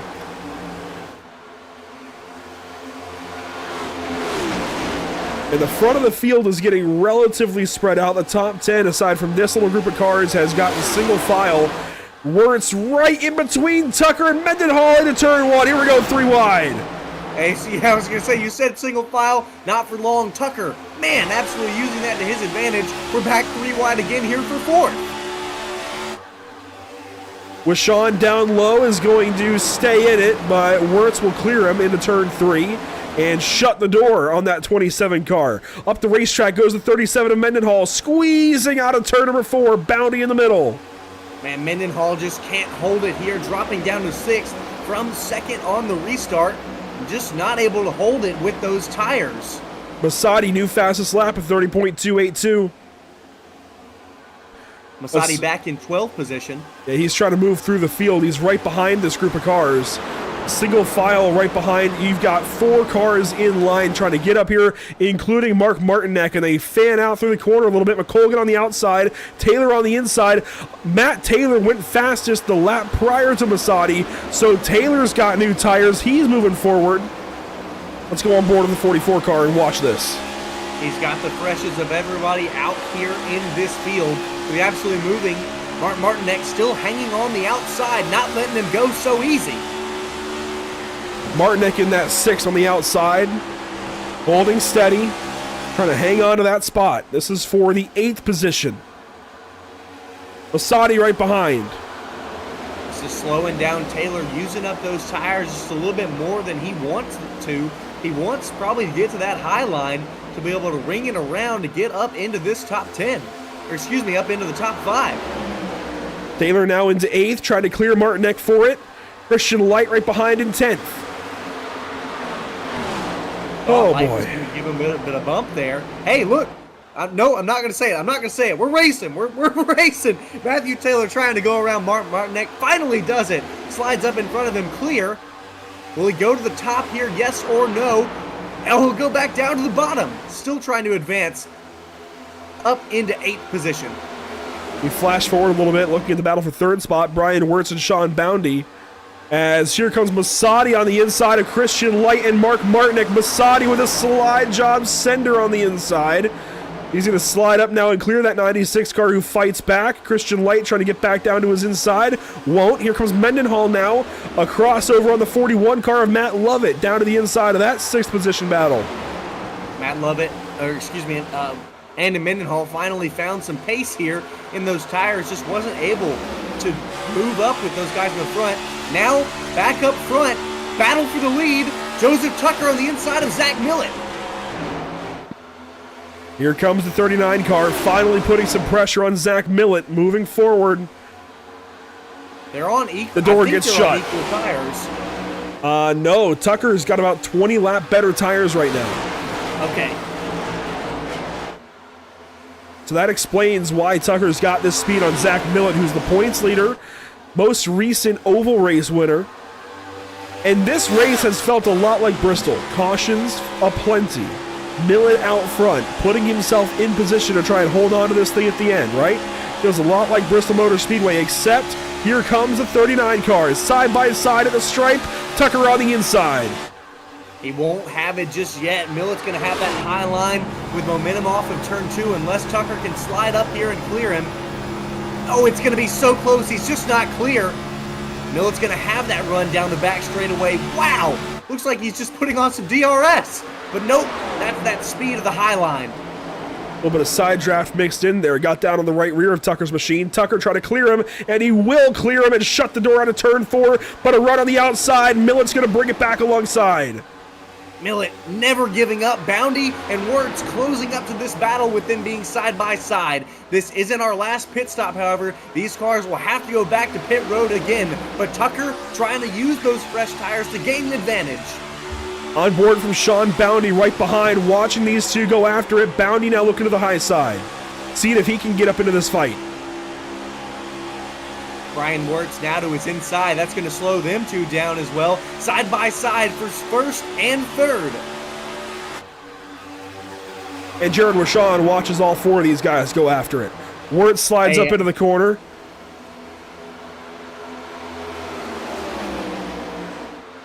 And there we go. Single file again for the top 2 now. Top 5 even. They get it figured out for the time being. Tucker falls back, looks back to the inside of the 31 car of Millet, maybe squaring up for another run.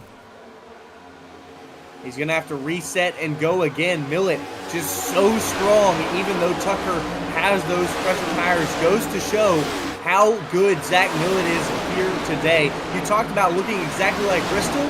Well, it looks also exactly like Bristol with who's up front. Millet won that race.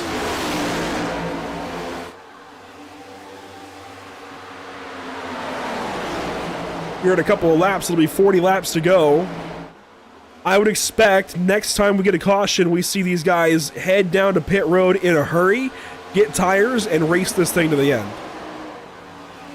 I think so too. I mean, hopefully a lot of these guys, some of these guys, you got to remember earlier, some people save tires. I believe it's the 44, Matthew Taylor. He has an extra set in the pits as compared to others. And I know there's some other cars out there that stayed out. I just quite can't remember who it was. So you got to think if we have some late race cautions, they could use those later. But the next caution, I guarantee you, just like you said, they'll come down to pit road for what they think might be their last stop. I would have to imagine, have to hope that everybody has still got one set to go with how many laps there were left last caution. But who knows, as we hit 41, coming up to 40 laps to go, you just don't know who's got what left in the bank. Out front, Zach Millet, then Joseph Tucker, Sean Boundy, Jared Wishon, and Brian Wirtz, your top 5. Matt Lovett, Matt Taylor, Anthony Masadi, Jeremy Brown, and Andon Mendenhall, your top 10. There you go, 40 laps to go that time by. 40 to go, that's well inside the fuel window and the tire window. So we're just going to have to see, finally, single file out here, Nathan Paris. How is he back in this race? A lot of cautions. That's one way how Paris tried to go to the inside of Russell Black, unable to do it. Single file back here. It's Paris in 13th position. Mendenhall going the wrong direction. He's got older tires. The only driver with tires older than Andon Mendenhall, by the way, is the driver leading this race. 65 lap old tires. Granted, there's been a lot of cautions, but 65 laps on that set for Zach Millet. His clean air is the only thing keeping him out front. That and just his absolute blistering pace that he's able to put down somehow. Saw him leading practice, saw him starting in 4th position, so extremely impressive from Millet. But Tucker is still there. He's not gone anywhere. Got to wonder when that 31 car is due in the pit lane for fuel. When we were told 50 laps or so to a tank, and we're at 67 now for that 31 car. Granted, yes, there's been cautions, but fuel is still going to run out at some point. I mean, Joey Logano was only good for so many laps at Nashville, right? I know he won the race and extended his fuel way, way beyond what anybody thought. We're seeing that here from Millet, but eventually there is an ending point. There is an ending point somewhere. I imagine with the cautions that we've ran, he's got at least 10 extra laps, maybe even 15. So I bet you he can go to at least lap 150 here before he will have to pit. He's coming up on 20 extra laps over a tank. I mean, he's really extended this tank out, and again, a lot of saving under cautions, might even be saving under green, who knows. Doesn't want to have to pit under green. That would absolutely derail his entire race. But at some point, it's going to have to come up for that 31 car. Well, at some point it'll have to come up, but everybody, hopefully, he'll have to pit a little bit earlier than everybody else, but everybody else will still have to pit. Oh, Nathan Paris rushing the wall in turn 2. No caution, he kept it straight, but Paris falling back a little bit. Meanwhile, here comes Brian Wirtz to the pit lane. He has got 68 lap old tires just like Zach Millet. So if he's due into the pits, you know that 31 has got to come in soon. Here comes Christopher Tate as well. And it looks like one more yellow car in the background. That might have been Brian Ruisi.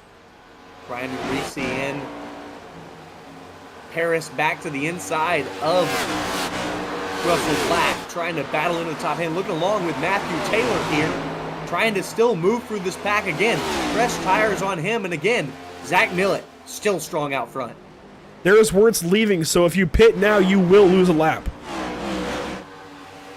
He's Wirtz is hoping this will be the first green flag pit cycle of the night, because you do not want to get trapped a lap down with all these possible cautions. So hoping that everyone will follow him in here soon. If it goes green, I think everybody's got to pit. I think. Absolutely. I don't Unless somebody started saving from the drop of the green flag. Yeah, I don't think there's anyone out there. I mean, Christian Light said he pitted 6 laps ago. But I think that was under green. So before that, I think the only people out there are Vincent Short, Michael Moultrie, but Michael Moultrie is 2 laps down, so he must have pitted earlier on a caution, but he's 2 laps down. I didn't even realize that. Here comes Zach Millett to the pit lane. From the race lead, this has got to be agonizing. I was trying to take a guess. I was a little bit more optimistic than Millett was probably able to. So yeah, leader to pit lane. Joseph Tucker assumes the lead, but these cars out here will also have to pit at some time as well. Unless we get that caution. There's Moultrie going a lap down. Yeah, I'm not sure what happened to Moultrie. And the best car on fuel now, you want to guess who? Who? It's the parachute. Oh, are you serious? I'm serious. 25 laps in on this set and this tank. Now 26th and 27 laps. So 27 laps. He's running in 9th. We're going to have a little over 30 to go here. If he's saving fuel, he might be able to stretch it. It's going to be a big stretch, but if he knows his situation, he might be in the running for it. Yeah, it looks like he is saving just a little bit. Right now running a 31.7. Meanwhile, most of your front runners running 31.5s, 31.6s. So he is it looks like he's saving a little bit. He's currently in the 7th position. I don't see a clutch in, but he is staying in 5th gear. So not clutching and coasting. Oh, he's a little loose there out of 2, but he's not shifting down to 4th. So saving somewhat. Let's see if he'll stay in 5th gear. He will. So staying in 5th gear as well in 3 and 4. Saving just a little bit. Will that be enough for the 07 of Jeremy Brown? A bunch of other cars have pitted. And out front, it's Joseph Tucker. Now inside of 30 to go. This might be a fuel mileage race. We're going to have to wait and find out. Otherwise, it's going to be a tire strategy race. And when do you come in? I think you have to stay on the racetrack as long as possible, but at the same time, doing that is going to slow you down, where I think Millett's going to have a serious advantage if this cycle goes all the way through. Yeah, I'm looking at. I think you're absolutely going to stay out as long as possible, but I don't want to say it. I'm not going to say it because we've said it too many times tonight, but I think a certain scenario could happen that you'd want to hope for if you're staying out. Would that be a caution? No, you said it. Why would you say it? I'm the bringer of chaos. Who knows? Dude, that is true. Well, yes. Well, now that you've said it, it doesn't even matter. A lot of these guys will stay out to hope to not get a caution. I'm looking along here with Moultrie. He's now 3 laps down. He's going to pit road. He's been running 34.4s, so 3 seconds off the pace. Again, I don't know what happened to him earlier to put him on that pace. Looking up back up front, it's Jared Bushon. He's in 2nd right now, following Tucker. He's been gaining a little bit. Bushon rolling just a little bit higher than Tucker there through 3 and 4. Pulling in on that 39 car. Tucker used his stuff up a little bit earlier, battling with Zach Millett in the 31 car. And now Bushon is just raking in all of this time, closing in, but it's different, right? You can get to somebody. Passing them is a whole other story. So it's much easier to catch somebody than it is to pass them. Yeah, I mean, you saw earlier, Joseph Tucker was 20 lap pressure tires on Zach Millett, wasn't able to do it. So LaShawn is just going to have to find a way here. Sean Bounty from 3rd coming to pit road. So a lot of your drivers coming in for service here. Not many out here left that have yet to pit. Only your top 9 have yet to pit. Besides Brian Ruisi and Christopher Cash, mired back within the top 20. Green flag pit stops. We told you earlier, if we could ever get to a green flag cycle, this race would likely go green, and it's looking like it. It's looking well. This is the most spread out our field has been the entire night. I don't think we saw more than a 7/10 of a gap all night long until this stint here, working on over 20 laps under green. Again, leaders yet to pit. Now it's the top 8. And here comes Millet. Here comes Millet to unlap himself. This is huge. Extremely fresh tires. If he gets on this lead lap here, which he easily will, if a caution comes out, that is key that he's back on the lead lap now. And he's just ahead of Brian Wirtz. That is tentatively your race for the win. Brian Wirtz and Zach Millet. Tentatively, if this cycle goes all the way through. Meanwhile, race for the lead as they run. Jared Wishon to the outside of Joseph Tucker. And just gets the door shut. Wishon gets the wall. My goodness, he's going to try to pull the crossover here. And on the inside, just has the left rear quarter panel. He's going to send it in. Not able to slide up. Side by side. Oh my goodness. They're so close. There was a car on the outside. Dylan Cardenas forced that situation and kept them side by side. That took away the advance of the 39. Oh, the 18. Watch out, Rangel. Don't get into this. Rangel, fresher tires than these two drivers up front, but you don't want to mess with the leaders. No, you don't. He's got to be patient here. I know it's difficult, but you've got to be patient and not run in the back of one of these guys. Wait your turn to get by. Oh my gosh, he almost got on the rear bumper of Wishon there in 3 and 4. But meanwhile, they've got to be focused on each other in this battle. Rangel is stuck behind him. He's got to try the top side, I think, in the corners. He keeps trying down low and running into the roadblock of Jared Wishon. The Sim Racing Connect Ford Mustang choosing the bottom every time. And that's just not going to happen. That time, Wishon backed out, so that's going to change things up. Now Rangel can go by. Tucker gets clear for the race lead. And here comes Wishon. Here comes Tucker. They're both pitting with exactly 20 laps to go when they get to the stripe. Man, great entry there from them both. Couldn't have been better. Looking along here with Masadi. He'll take over the race lead. Car. He'll take it over. I think Nathan Paris is still out. Oh, you're right. Paris is on the racetrack. Wow, I didn't even catch that. He's in the wall just a little bit. That'll allow Masadi to catch up here down the straightaway, but not enough. Still 4/10 back here from Paris. But again, these drivers will all have to pit here soon. So Paris with the race lead, Masadi second. There goes Sean Bounty on by. Zach Millet hangs on to what would be the race lead when this thing cycles out. But Jeremy Brown is still on the racetrack. Is he saving fuel, and is he saving enough with 20 to go? I don't know, but Zach Millet is running in 7th now.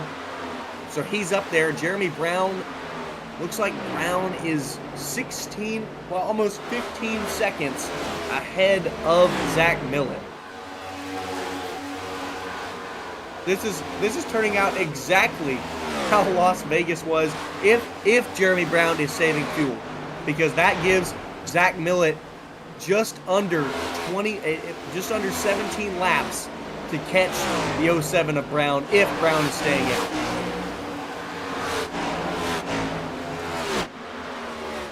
Clutch in, he's saving. Yep, this would be a huge play from Brown. Currently 4th in the point standings, only 135 back from Millet himself. So a win here would be huge.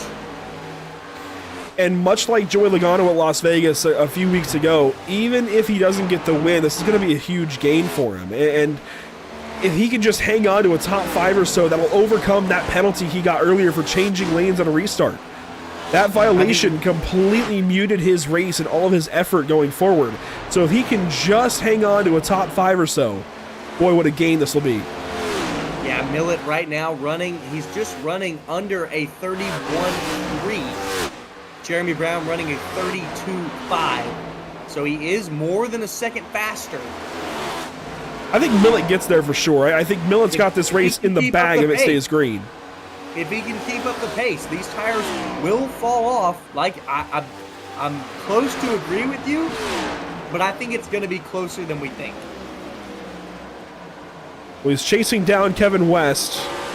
West is right ahead of him. There's that 0-1 car. So he's going to pass the 0-1 and have then 3.5 seconds up to Quentin Lee. He's closed in 5 seconds over the past 3 laps. So your prediction is looking pretty good right now, Anthony.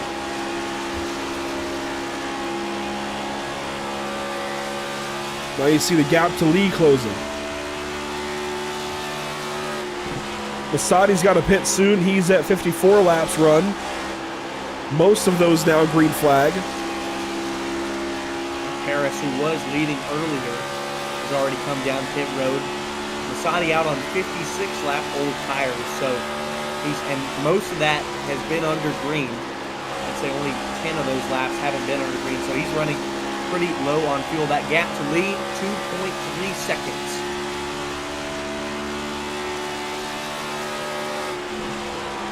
Hard day for Quentin Lee. There's the 2 car. Getting passed up by Martinek and Cash. Of course, not for position.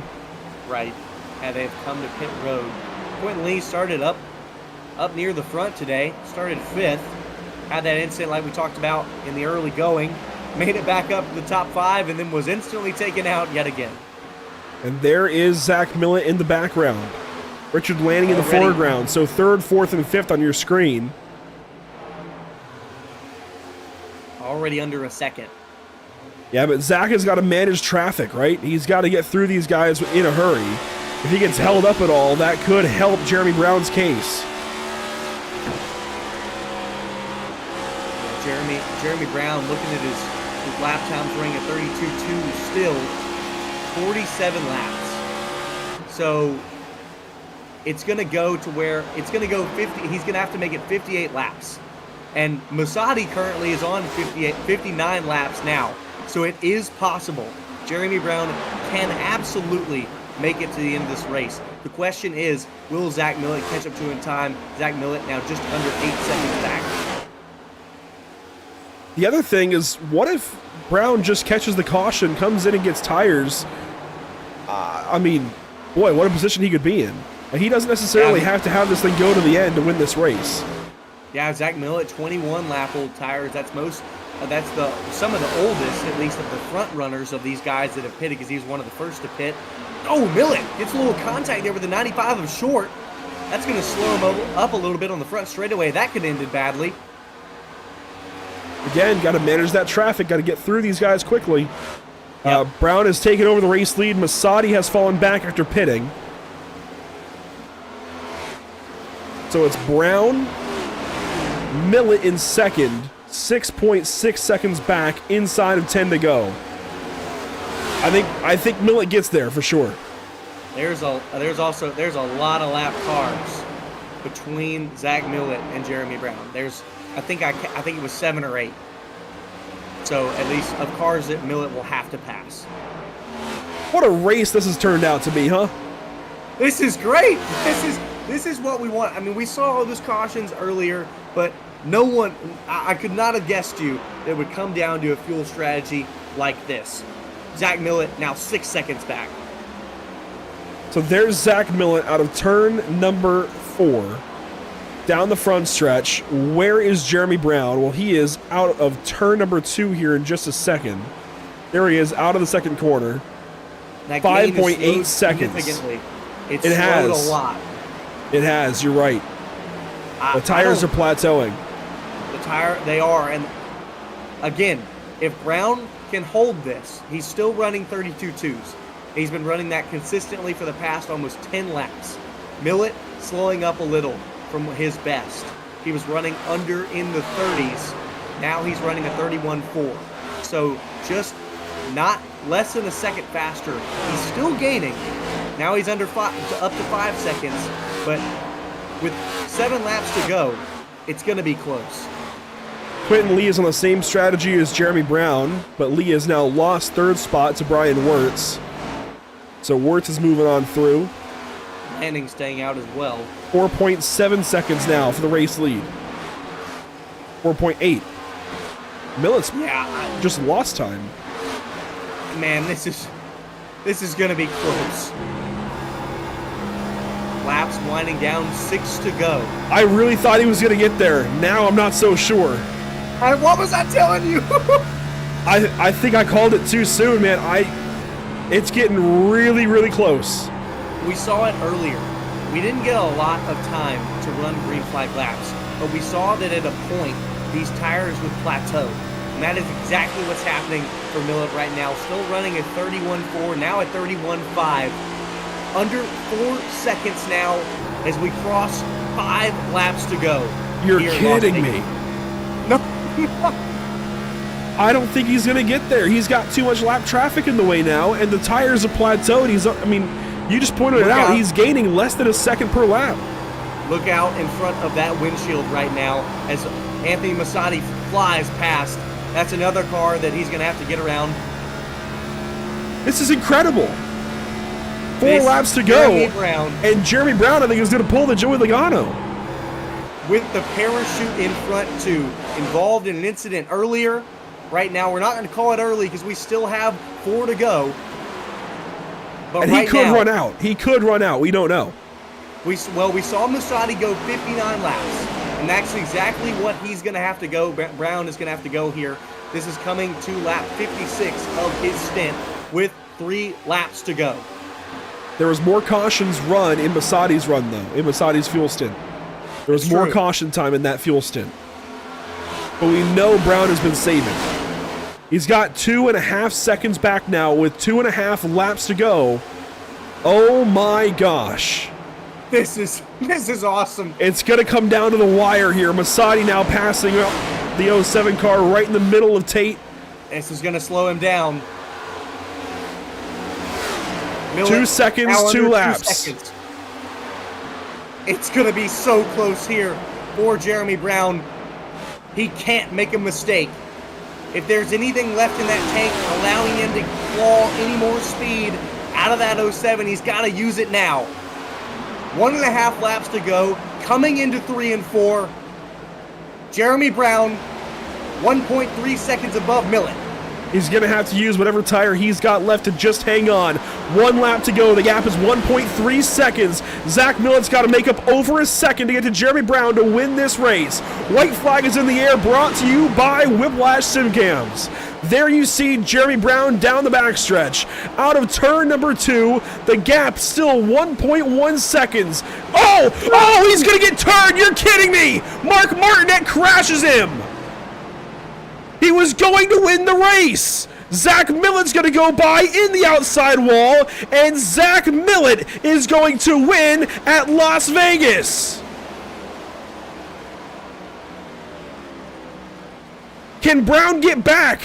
He's going to be in the pits. The hood is up, and he's out of it. My jaw is wide open. Oh my gosh. Unbelievable. I can't believe what I just saw. The lap car of Mark Martinek. Is that correct? I believe that was the 6. It was Mark Martinek 1 lap down. He was fighting to stay on the lead lap. Jeremy Brown relegated to a 28th place finish. With a penalty. Because he drove through the pit lane and then back out onto the grass. And that car is destroyed. That car is done. He's going to have to take the tow. Zach Millet, I think, is beside himself. Doesn't know what to do. Let's go back and catch that for the 07. Here it was, down the backstretch. I'm heartbroken for him. This is unbelievable. How? Mark Martinek just drove into him, and I'm sorry, I'm going to be extremely critical here. This is the last lap of a race in one of the most prestigious leagues on iRacing. You've got to be more aware than that. You do. I mean, you're going a lap down. I cannot see the reason to come up the track that aggressively to side draft.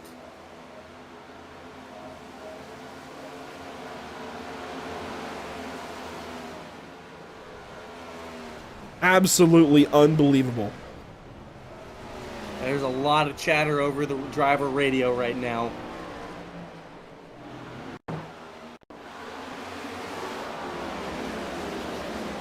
Smash inside wall. Reasonably so. Absolutely reasonably so. And he's going to get smashed into by the 82 here as Wirtz was trying to pass. 82 really upset here right now that the 07 came up back on the track. But I'm going to be honest. I get it, but he was out of control. Yeah, he couldn't turn. Yeah, Jeremy Brown saying it right now. He was in shock. Going down last lap in the lead and he gets wrecked. He was in shock. Brian Wirtz unhappy, but I can't fault Brown anything. He also can't see. Yeah, no. And he's limited steering. He's doing what he can here. Oh, Mark Martinek is not apologizing. He's saying it was his internet. What? This is some drama here. I think Brown was trying to get back onto the racetrack as well and try to make it back to the start-finish line. Yeah. Engine failing him. Yeah, I don't think he was trying to come up to the middle of the track, but he was trying to stay on, but he can't see. I'm heartbroken for the 07. Well, we'll watch the 82's perspective.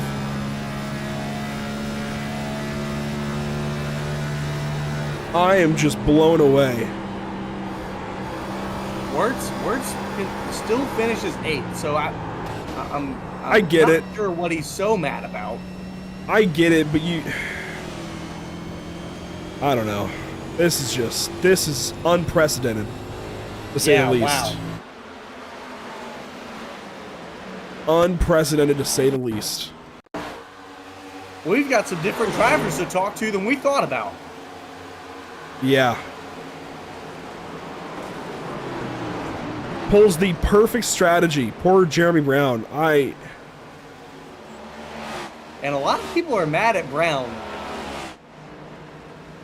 Sean Bounty's upset with him here in the race chat.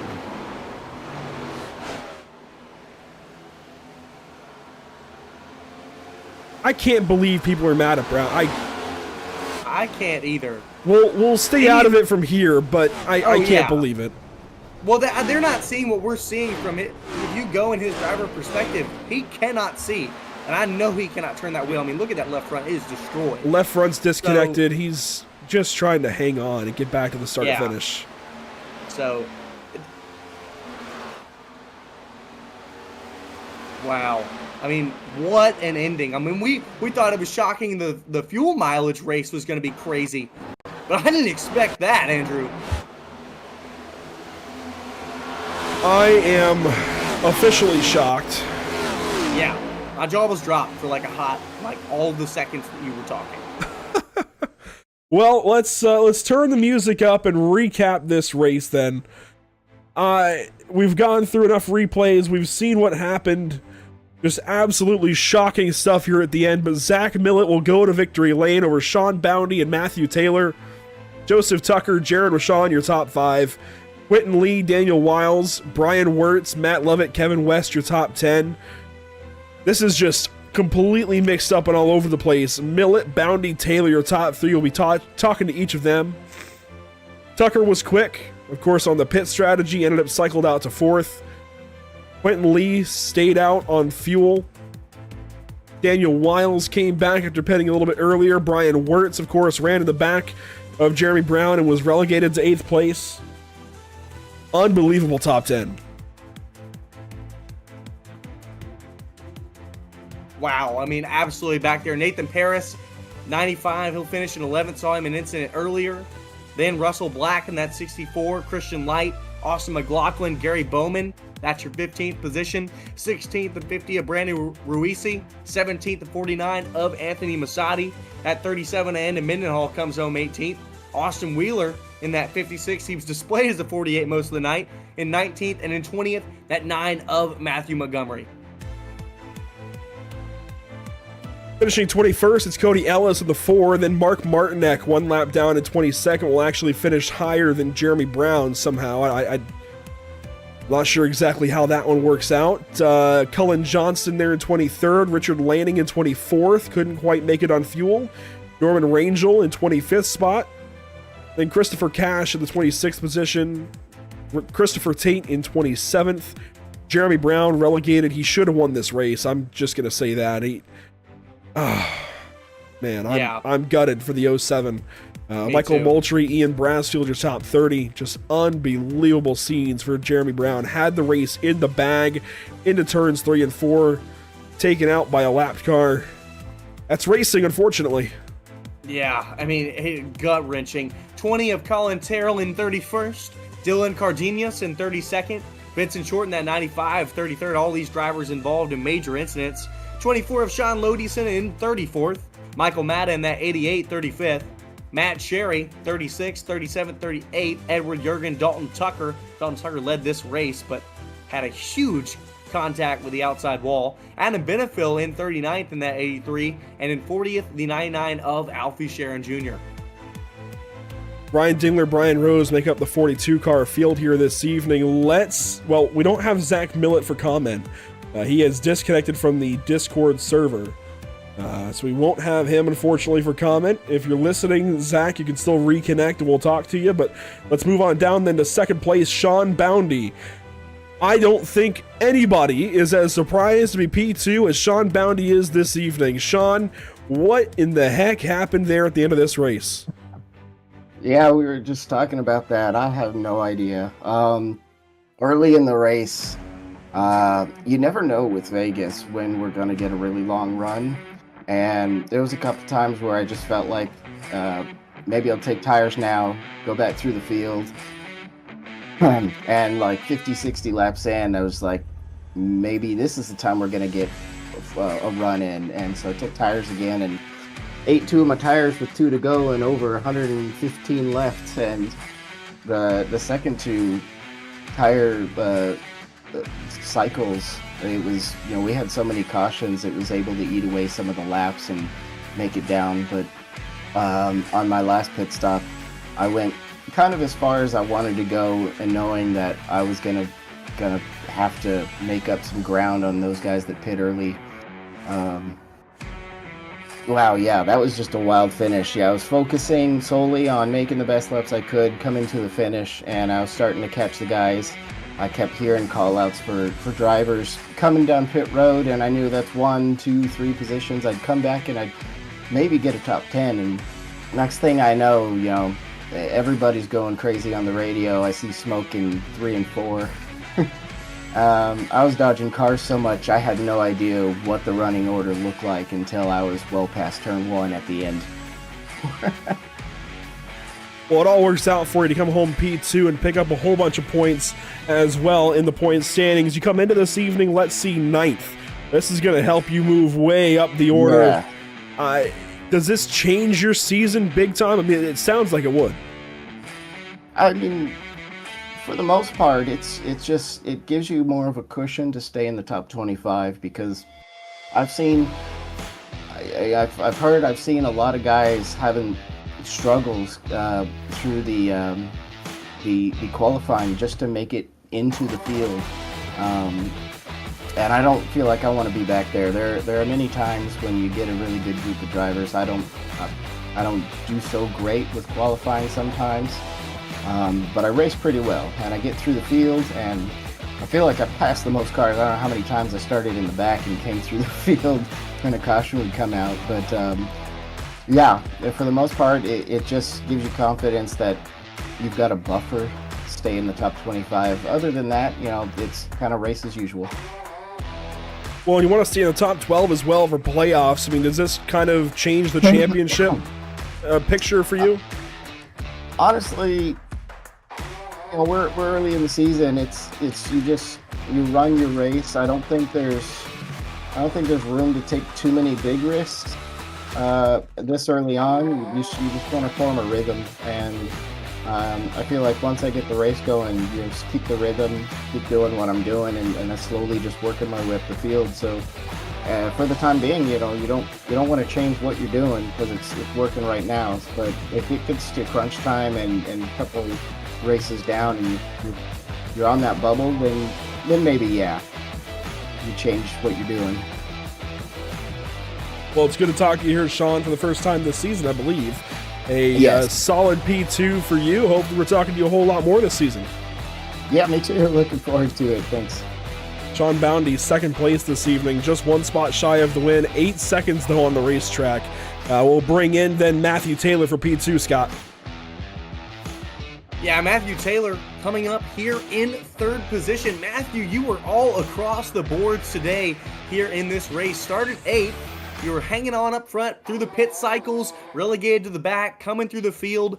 Talk to me. We had a lot of cautions through most of this race. Talk to me about those restarts. What's your mindset as all those restarts keep coming? Oh man, just trying not to spin the tires, man. Just don't want to spin out in front of the whole field. You know what I mean? It's everybody starting in first gear, so you can do it pretty easily, man. And I had a hard fought day, dude. It just felt like pit cycles, all the cautions, we kept getting cycled back and trying to figure out when to pit, and it's just hard to determine. Yeah, a lot of you guys that were fighting up front were up to the back many times, and yet y'all all cycled back to the front up near the end. Saw you there near the end of this race. You and Sean Boundy were fighting there for second position. Talk to me about that last lap and what happened out of turn 4. Well, when I pitted, I took 2 tires, and I think he ended up taking 4, so he had a little bit more speed than I did. But it was great racing from a 34. Me and him, we've raced each other a lot in the past races, and he's a good driver, man. He's very respectable, and it's a great time to race around him, man. It's very fun.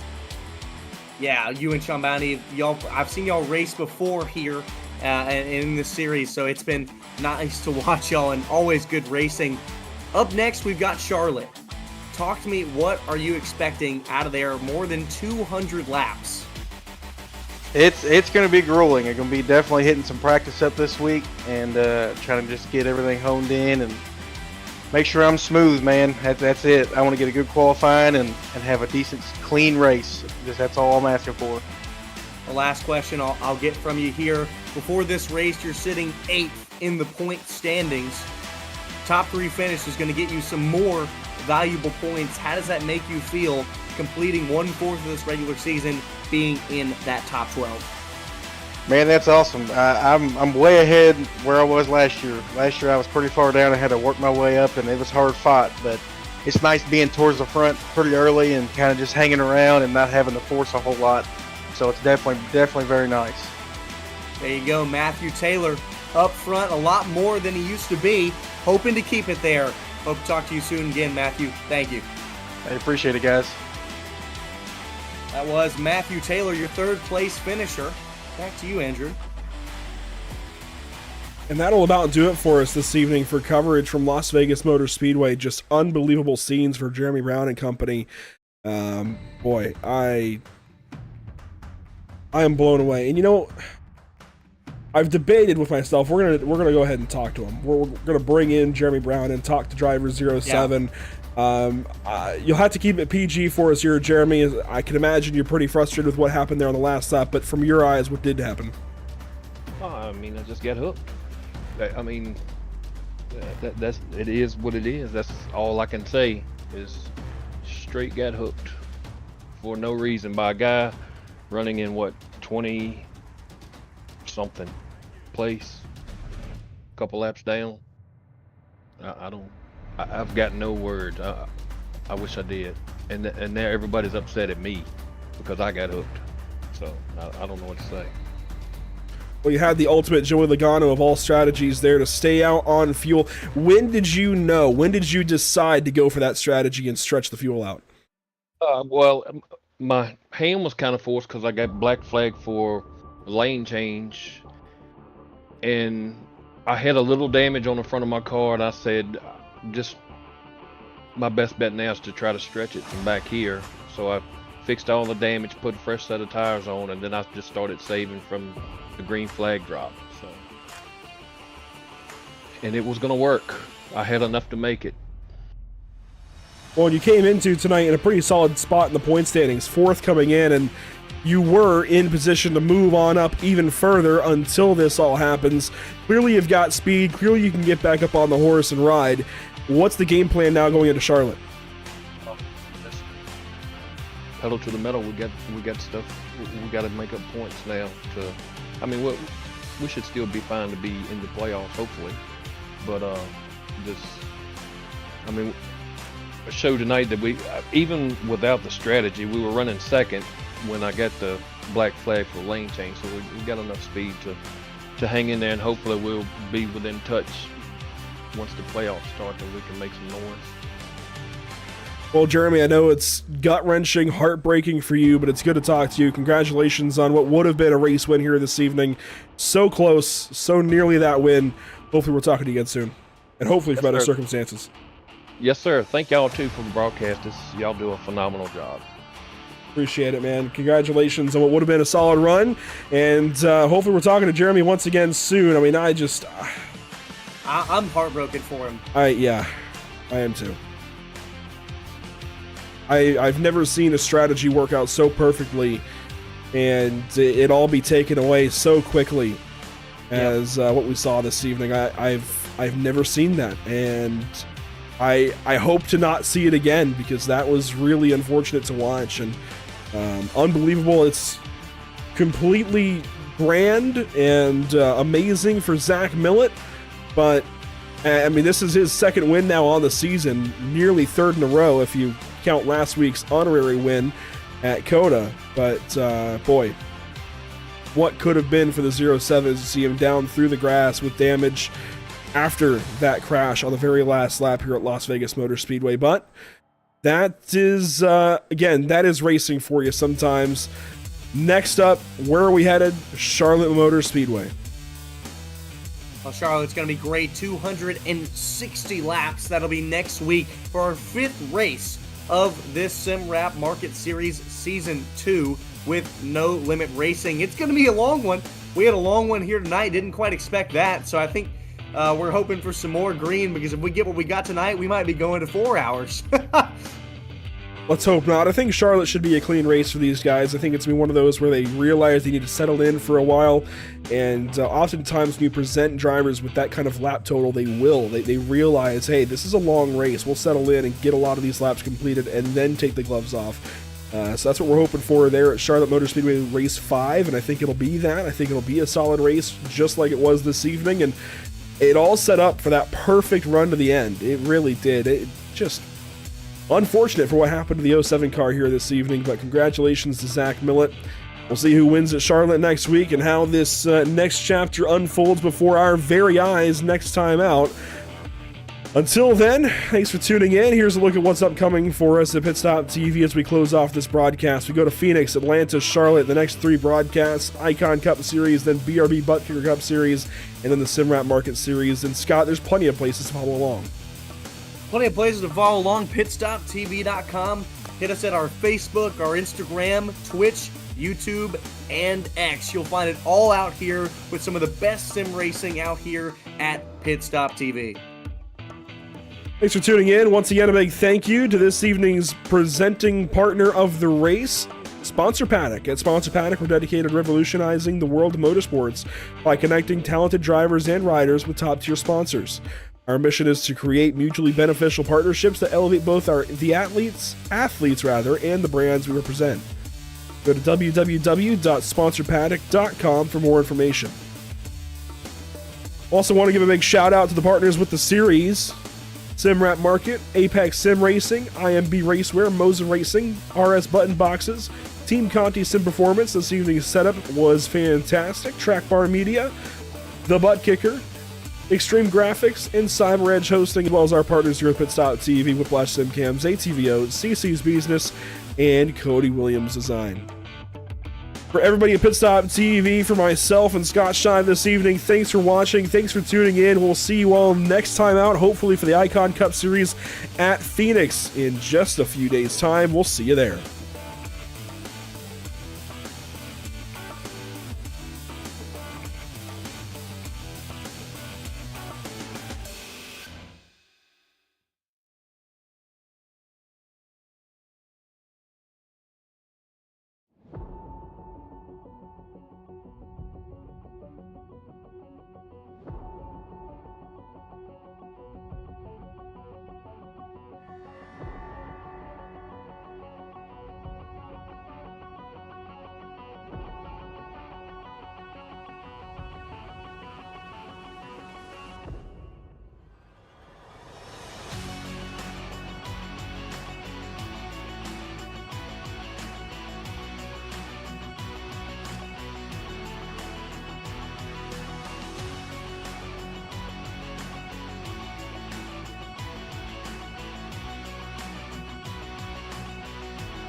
A new wave has formed for Season 2, an epic tour that ends with a new legacy.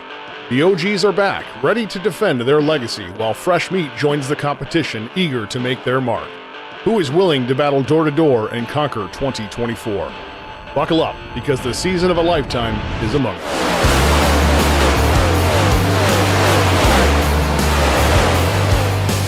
Here we go. Who's going to get the better restart?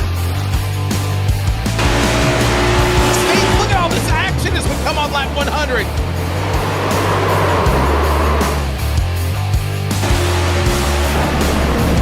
For a second, we're going to go around. This could be the big one.